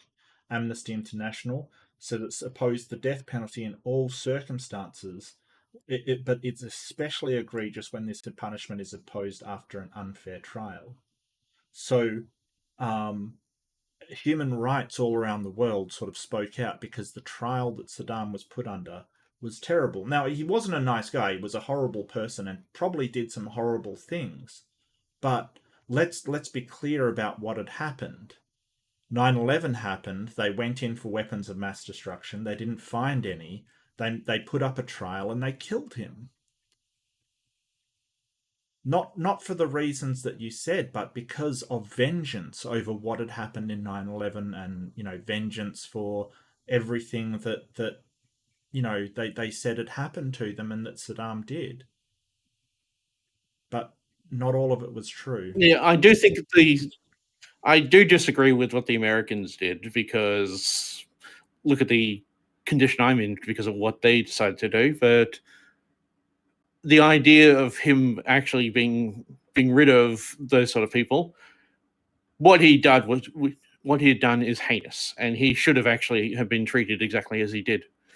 With Osama bin Laden, though, I really disagree about what ended up happening with him, because he should have actually gone through exactly what the people in the Nuremberg trials went through, but he didn't. They just decided to shoot him in the head and throw him off over the edge of the boat. This is the problem, that when you start to allow to kill people because of vengeance and retribution and to feel better and that someone is punished, that's exactly what you will get. You will get people not following the rule of law, just executing people, just taking them out. And this is what I was sort of saying about how it degrades our humanity as a society. We need to have a system in place where we give people fair trials and appreciate human life, because it does a disservice to us when we sort of go, hey, just because we feel angry, we're going to take people out. It's not a solution. And it doesn't make anybody really feel better. It doesn't make anyone feel comforted. The other issue probably stems from the military's role is there to kill people under order of the state. There's no way around that. Yes. Whether it's in self-defense or offense. Sure. This is why when you actually come down to the war crime tribunals, it should only apply to people who have been or are in the military or are actually in positions of power to tell the military what to do. Well, I mean, I don't... This is yeah, why... but I mean, even the military are governed by human rights. You can't sort of divorce yourself and say, well, the military can just kill anybody at the state's discretion. And I know that goes on a lot, but we're talking about sort of what ought to be. And the UN has a Charter of Human Rights that all of these countries are supposed to follow. And from being from Australia, I can't point fingers and go, hey, your military didn't follow the Charter of Human Rights, because, as you're well aware, Beamsy, we're kind of got an SAS that even other countries went, you're taking it a bit far kind of thing. So, but even they've got circumstances where no, they don't just go and kill people. And this is, and a military may be necessary. But when you have a prisoner, the UN has acknowledged that it is not necessary to kill them. So why do it?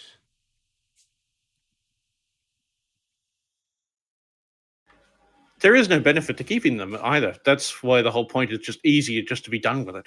Well, we don't do things because they're easy. We do them because they're right and wrong. Like you don't just say, "Hey, it's easier to steal something to work for." It doesn't mean it's right to do.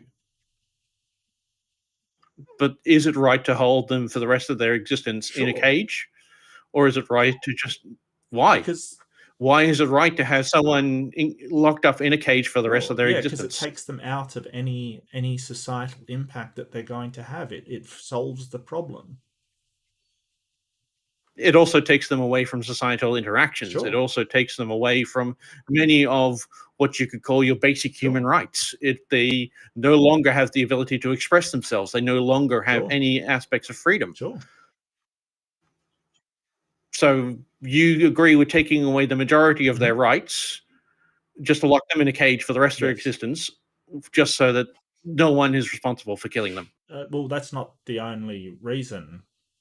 That's not the only reason, just so no one's responsible for killing them. It's so that we acknowledge that human life is actually precious and that killing them won't get us any benefit whatsoever. But there is no benefit to keeping them locked in a cage either. There is no point to it. Can you give me a decent one? Yeah, that they can have the chance of basically recanting and saying, "Hey, I was wrong." That might be useful, so that nobody is sort of taking a human life unnecessarily and thereby sort of degrading that appreciation for human life. There is it does not degrade the value of human life within our society. So people don't think they can just take somebody to the side of a ship, fire a gun into their head and then dump them over the side if they feel like they've been aggrieved.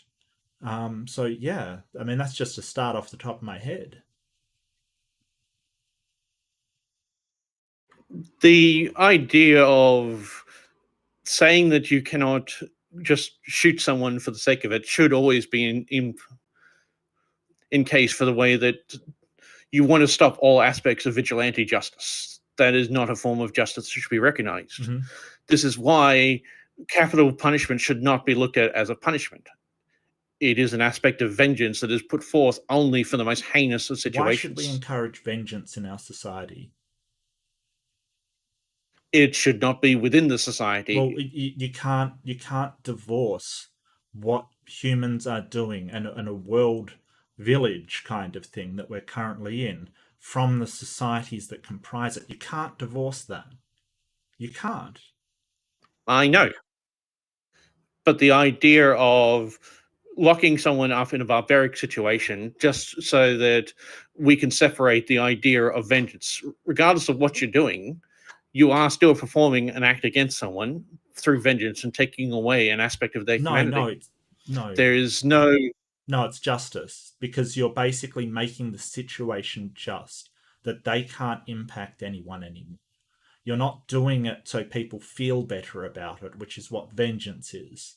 Or feel that they've been, they've had some kind of satisfactory outcome kind of thing. You're doing it to make the situation unable to happen again. But that gets the same concept of why you could just execute them. The same outcome is the same. I do not see any point to locking someone away who has performed such a heinous crime. Yeah, except of the all the things that I outlined to you, that you didn't address those things. Like. It's why I asked for one, so I could address one at a time. Sorry. So, the encouragement within society of the idea of vengeance is a good thing.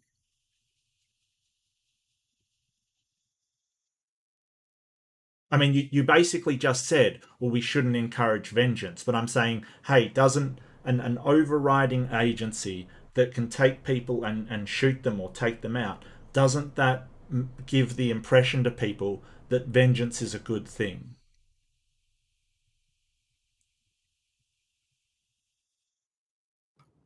I do not foresee it as a good thing for performing vengeance.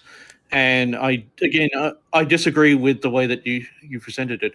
What the tribunal should exist for is to present all the evidence to the all the collection of states that represent the people who are there, and show everything and how heinous that this person has, and then remove them from society altogether. And that should be the sole existence of that. I do not foresee that as an aspect of vengeance. So, problem with that, you would have to change the international law on the treatment of prisoners. Correct? More than likely, yes. It would no longer be international law that prisoners can't be executed, correct? Yes. And you don't see any problem with that?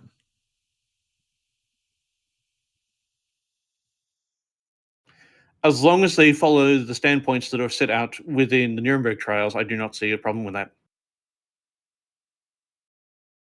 Okay, so what if the trials got something wrong and one of those people was forced and coerced and was found guilty? How do you address the innocence problem?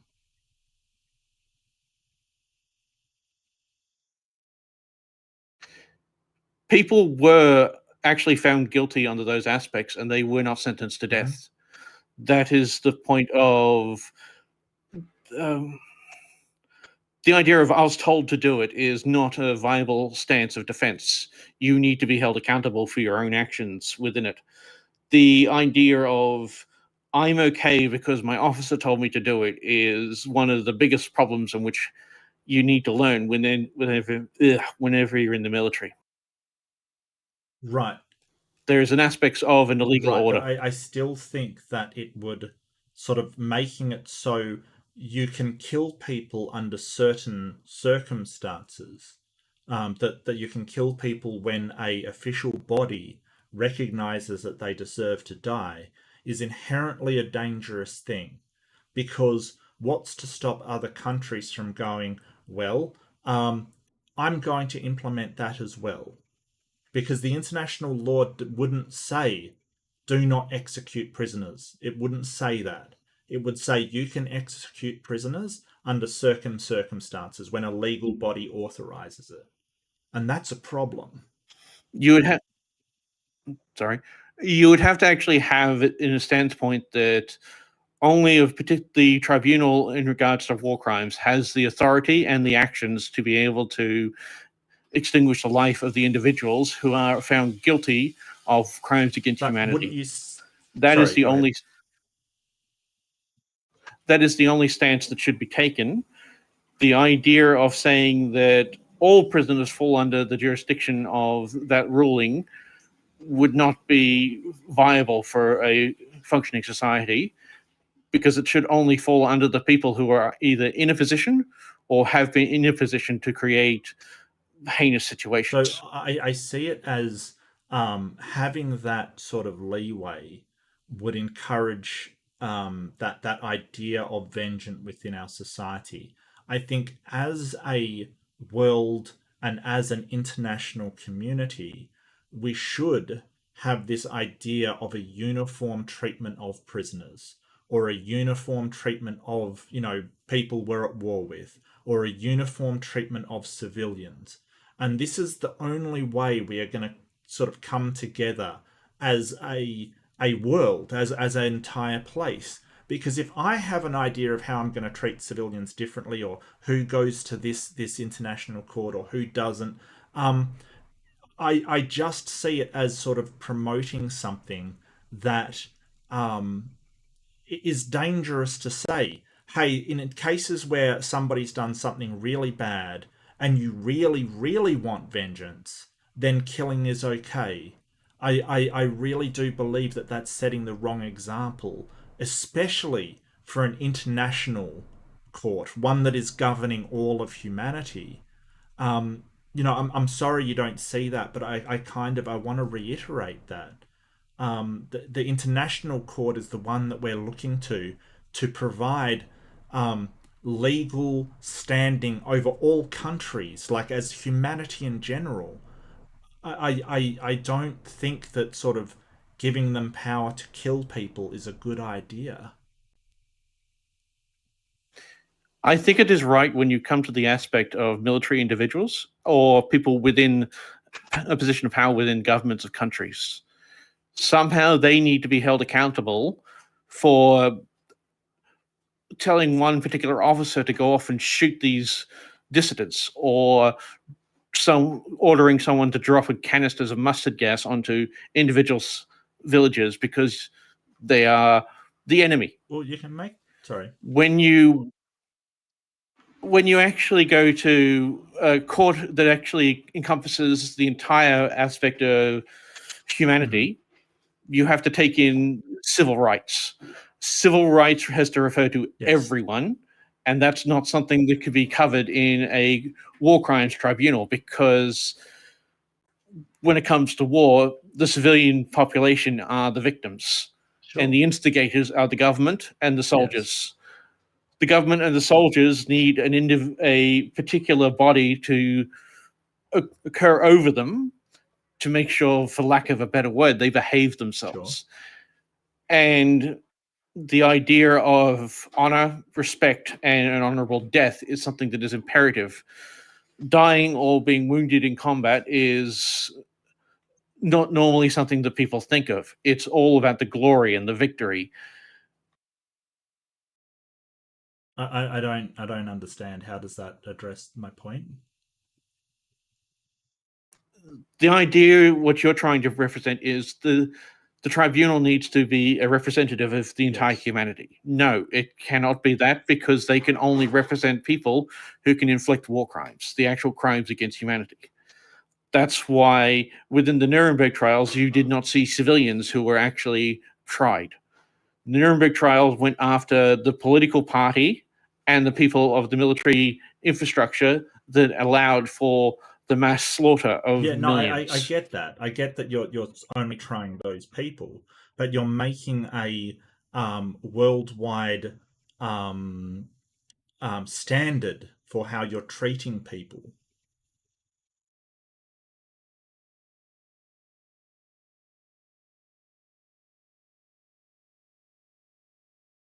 And that's why it needs to be particular for those individuals, and that's why I agree with the death penalty in this situation. I just don't see what it gets you, besides sort of a bunch of people feeling like they've gotten vengeance for something, which doesn't solve the problem, doesn't take anything back.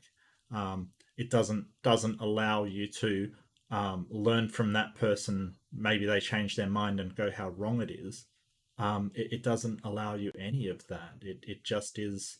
It's just, I feel bad, I want someone else to feel bad. It doesn't help. I'm sorry, I just don't understand that standpoint of how you're getting to it. It might just be a personal thing. I doubt it. I mean, I understand what you're saying, and I think, the death penalty you're suggesting is sort of, it's so far removed than what we're really talking about, which is sort of death penalty for crimes, just murder and things like that in society. It's kind of a bit, it's a bit like, well, you're not going to be able to implement that because the UN and International Criminal Court won't implement the death penalty. They won't. As it stands anyway. Well, but the idea of, I'm trying to make the representation of it should only be in existence for crimes against humanity. Unfortunately, yes, I am on your side that it shouldn't be used in situations like someone murders someone, or something happens on a civilian level. It should only be used on a large scale situation. And I'm not talking about a mass murder either. I'm talking about the murder of 100,000 people. Yeah, but I don't think that we should be changing the UN standards to allow any authority to be taking life. I think that the sort of rules on the treatment of prisoners, they're there for a reason, because we did realize that the things we're doing, A, it doesn't get you anything, doesn't solve anything, and B, it's just, it's kind of pointless. People are accountable if they go to prison. And in some cases, I would say that maybe the prison would be worse than living, kind of thing. Sorry, than dying, right? That living the rest of your life sort of humiliated from some of these horrible people may actually even be a worse treatment than just the easy way out kind of thing. Because yeah, once you're killed, you're not going to you're not going to have a nice life, but you're not going to have a bad life either. You're just ended.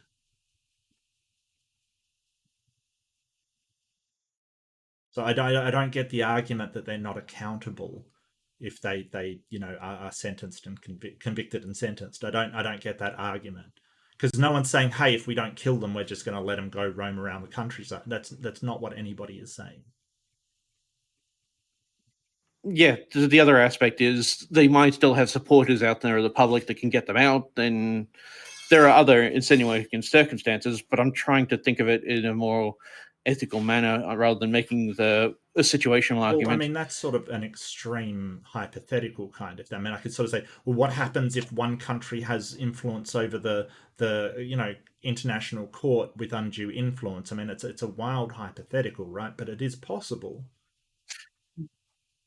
It's why I'm trying to avoid them, but this is why it's very situational, and we're talking about political figures and people in the military that have a lot of power. Well, why doesn't the UN recognize that it's right to kill people? Why do they reject that then? Why do they say that you can't execute a prisoner under any circumstances? Why is that? Because they believe that life is sacred for all, because whilst you're alive, you can present a unique aspect and bring your unique perspective to life itself. Okay, and you don't agree with that? I do. I just don't see the point of keeping someone alive for the point of keeping someone alive. Not if they could provide a unique perspective on we can learn how to stop people from thinking this way. If we study what brought them to think that they can be a totalitarian dictator, that maybe we can help stop people thinking that way. Do you think that would be useful?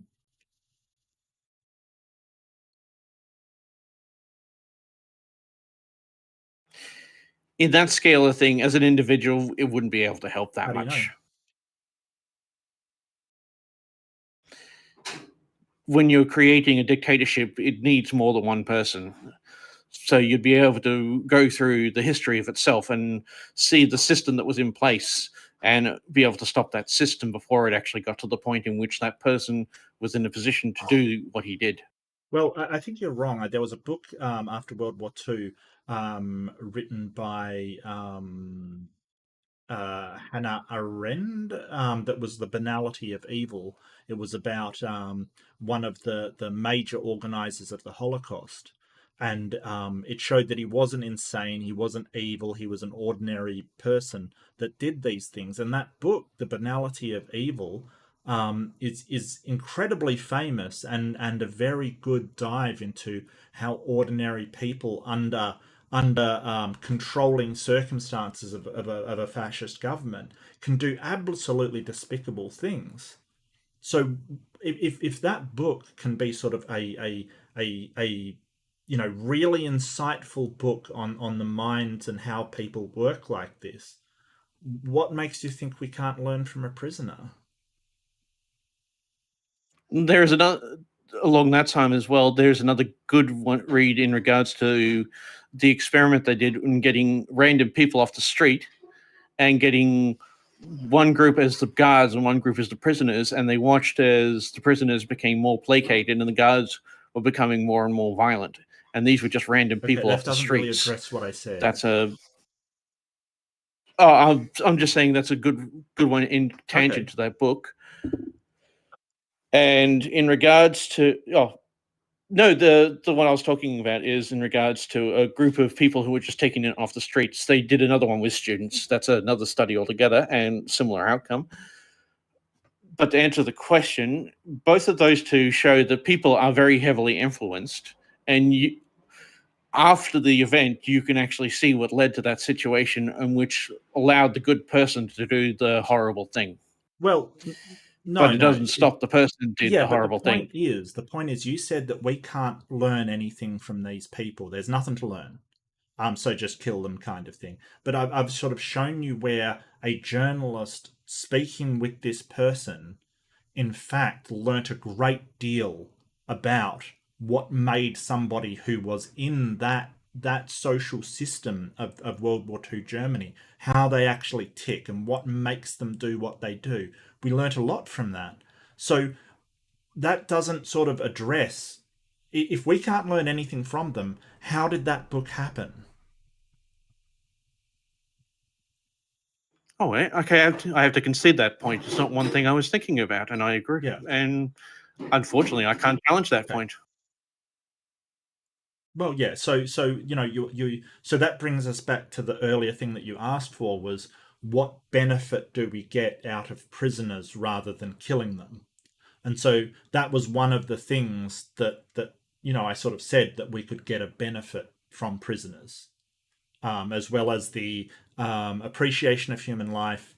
You know, and you're right. I did say a few things. Sorry, Beamsy.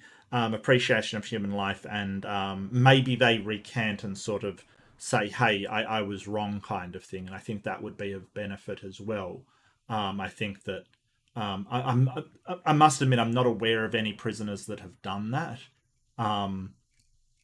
I guess murderers and stuff have certainly said, look, I'm sorry for what I did, and changed their minds. I'm not aware of any sort of leading political war crime criminals, that have done that, though. So I'm not sure I can support that one. It might actually be something to look at if a similar situation arises, but unfortunately, we have no basis on it, because every time we've been in the situation, the people in those positions were killed.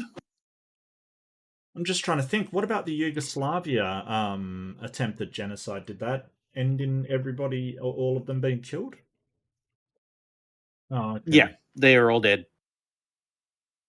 The Kosovo, Slovakia, they're all dead.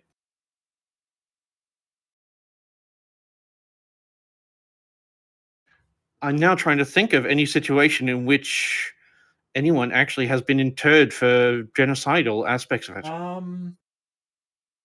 Well, I mean, it hasn't happened all that often, and certainly not in recent years, kind of thing. Now, in recent years, the Kosovo one is the most recent. The Ukrainian incident, what's happening in Ukraine at the moment, might lead to some interesting conceptions of imprisoning instead of executing Putin. But I don't actually know. You've created an interesting thought, so unfortunately, I don't think I can defend my standpoint. I don't as it know stands. which would be more detrimental to Putin, to be honest with you, being killed or being locked in a jail for the rest of his life. You know, I think it might actually hurt him more to be locked in a jail for the rest of his life and denied all of the access to his, you know, vast amounts of wealth and all of his yachts and all of that kind of stuff. I'm not entirely sure, but just want to find out what happened to him.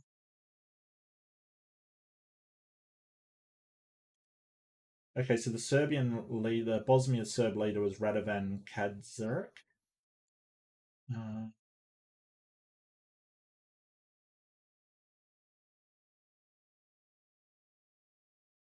No, he was given life imprisonment. He was given life imprisonment, 40 years imprisonment. Be interesting to see what happens out of that now. Sure. When was he? That was 2016 apparently. So it would be 2056. Yeah, he's probably going to die before that happens. How old is he? Born. Yeah, so in 1945. Yeah, so he's age 77 at the moment. So the chances of him living to see out his sentence are zero, basically, almost zero.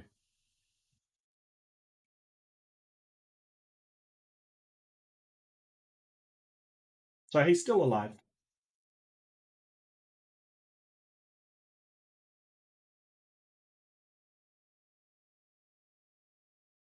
Yeah, I'm sorry I was not No, better that's prepared for this. totally If I had understandable. actually come in Totally better understandable. prepared. Well, I think that's sort of a natural wrap-up point, I would say. I mean, I've really enjoyed the discussion. And look, you can disagree. I think that as a niche case, you've got some good points there, Beamsy. I really do.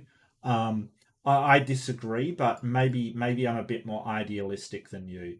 And maybe I'm sort of thinking a bit more sort of morally kind of thing, a moral thing, rather than you know, I've noticed that military people are usually a lot more practical than I find myself. For whatever reason, that's fine. I get it. Yeah, so.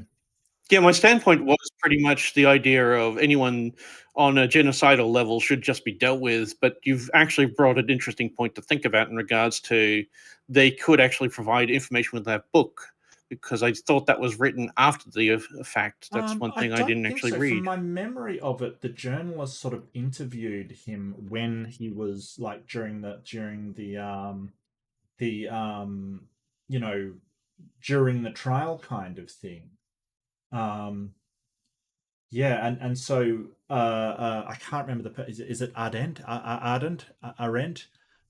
sort of says that they were just kind of struck by how normal the person was, like just any person off the street kind of thing. So yeah, I think that even if it's sort of a just one person out of, you know, lots of them, I think it's still interesting, and I think that even the worst people we can learn, if nothing else, how to avoid thinking like them, kind of thing. So yeah, that's definitely a thing. But Yaden, did you want to wrap it up, or you know, get other people up here? I might get going. But yeah, I mean, yeah, yes. You've left me something to think about myself, Sure. and I just wish I was better I prepared for get you, this. Beamsy. But at least I gave you a different standpoint for it. I still think that it should actually be executed on the aspect of genocide, but I think that's more to do with my problematic view of it, and I might have to rethink it in regards to what you put forward with the benefits that have brought past imprisonment. Well, yeah, I'm so sorry. I've sort of been up doing panels and things, so I'm gonna bow out. But yeah, it was really good to talk to you, and really good to talk to everybody. I really enjoyed the conversation. If Yaden, if you want to keep it running, I've got no problem.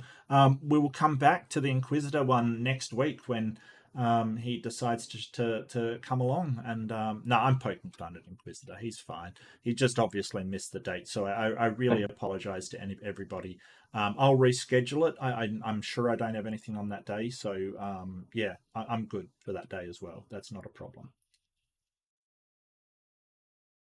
Yeah, I think it was obviously just a mistake. Yeah. So I think, Mark, some people had asked some questions, but I think we've gone for a while and we had a good panel discussion in the beginning.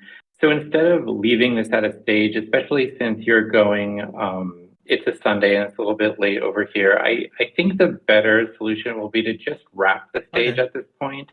And just have everybody go to the VC if people want to keep chatting about the topic and everything. I think that's just the best overall I just want to thank plan. everybody for coming. I know it wasn't the debate you're expecting, but we did get a difference of opinion. We did get a lot of discussion. So yeah, I hope you enjoyed it. And yeah, we'll be back for next week for an actual debate, which should be fun. But yeah, thanks everybody. I really appreciate it. And Yaden, fantastic job. Thank you so much for you know, being the moderator and stepping in. And Beamsy, you know, always a pleasure, man. Always a pleasure to talk to you. So, yeah, thanks everybody. I really appreciate it. That's what Yeah, thanks everyone. Yeah, and we'll just jump on over to one of the other.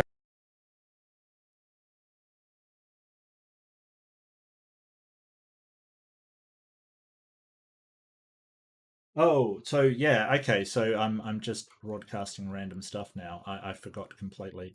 Yeah, so slightly forgot I was streaming. Slightly. Thank you everybody. Yeah, I think there was a really good discussion in there. I'm sort of getting tired, but um, yeah, it was interesting take. Beamsy was really good. I think that he has some good points, and you know, if we're talking for the worst of the worst, it is a point. I still will stand by my position, but that's okay. I don't, you know, so um, I think I would stand on that on moral grounds kind of thing. I think that's what I would do, but you know, I totally, you know, Beamsy's got a different position. That's okay. That's cool. It's not a problem. Who have we got in chat? We've got living room. We've got Big Bad Mama. Good to see you, BBM. We got Grayson in there. Hey, Grayson. Good to see you, mate. We got a lot of people in there, which is fantastic. And I'm truly sorry the debate didn't happen. Obviously, Inquisitor got the wrong day. Look, it happens. You know, he was straight up, came in, said sorry. It's fair enough. That's okay. We all make mistakes. That's all right. But you know, hopefully this is a taste of what to come. Some people were saying that they like discussions more than debate. I get that. I like having discussions too, but I really enjoy debating. So yeah, I think that discussions can be great. I really like participating in debates, though. I find it very, very fun. Sorry, I'm going to do things that I find fun. Completely selfish over here, but that's okay. I do want to thank all of my members. There is a member exclusive for conversationalists coming up. That I'm just going to be gaming and talking to them as part of the rewards bonus for being a member of the channel. So if you do want that, you can join the channel. You get some wild emojis that I did myself that are cringe, and I stand by. So as one of my emojis says, keep calm and masturbate. Yes, yes, yes. But that was fun. That was fun. I really enjoyed it. And I'm so glad you all joined me for this this non-debate debate, which is a weird thing to say. Look, I'll shift it to next week. That's fine. At least it you know, it's something to do. Yeah, we can get into it then. But as always, everybody, please do be kind to yourself and be kind to each other, even prisoners. Yes, it's hard, even prisoners. Because, as Noam Chomsky says, I love that quote, we're all capable of being saints and gas chamber attendants. And that's okay. We've got to be aware of it. But that's all right. So take care. I've loved being here.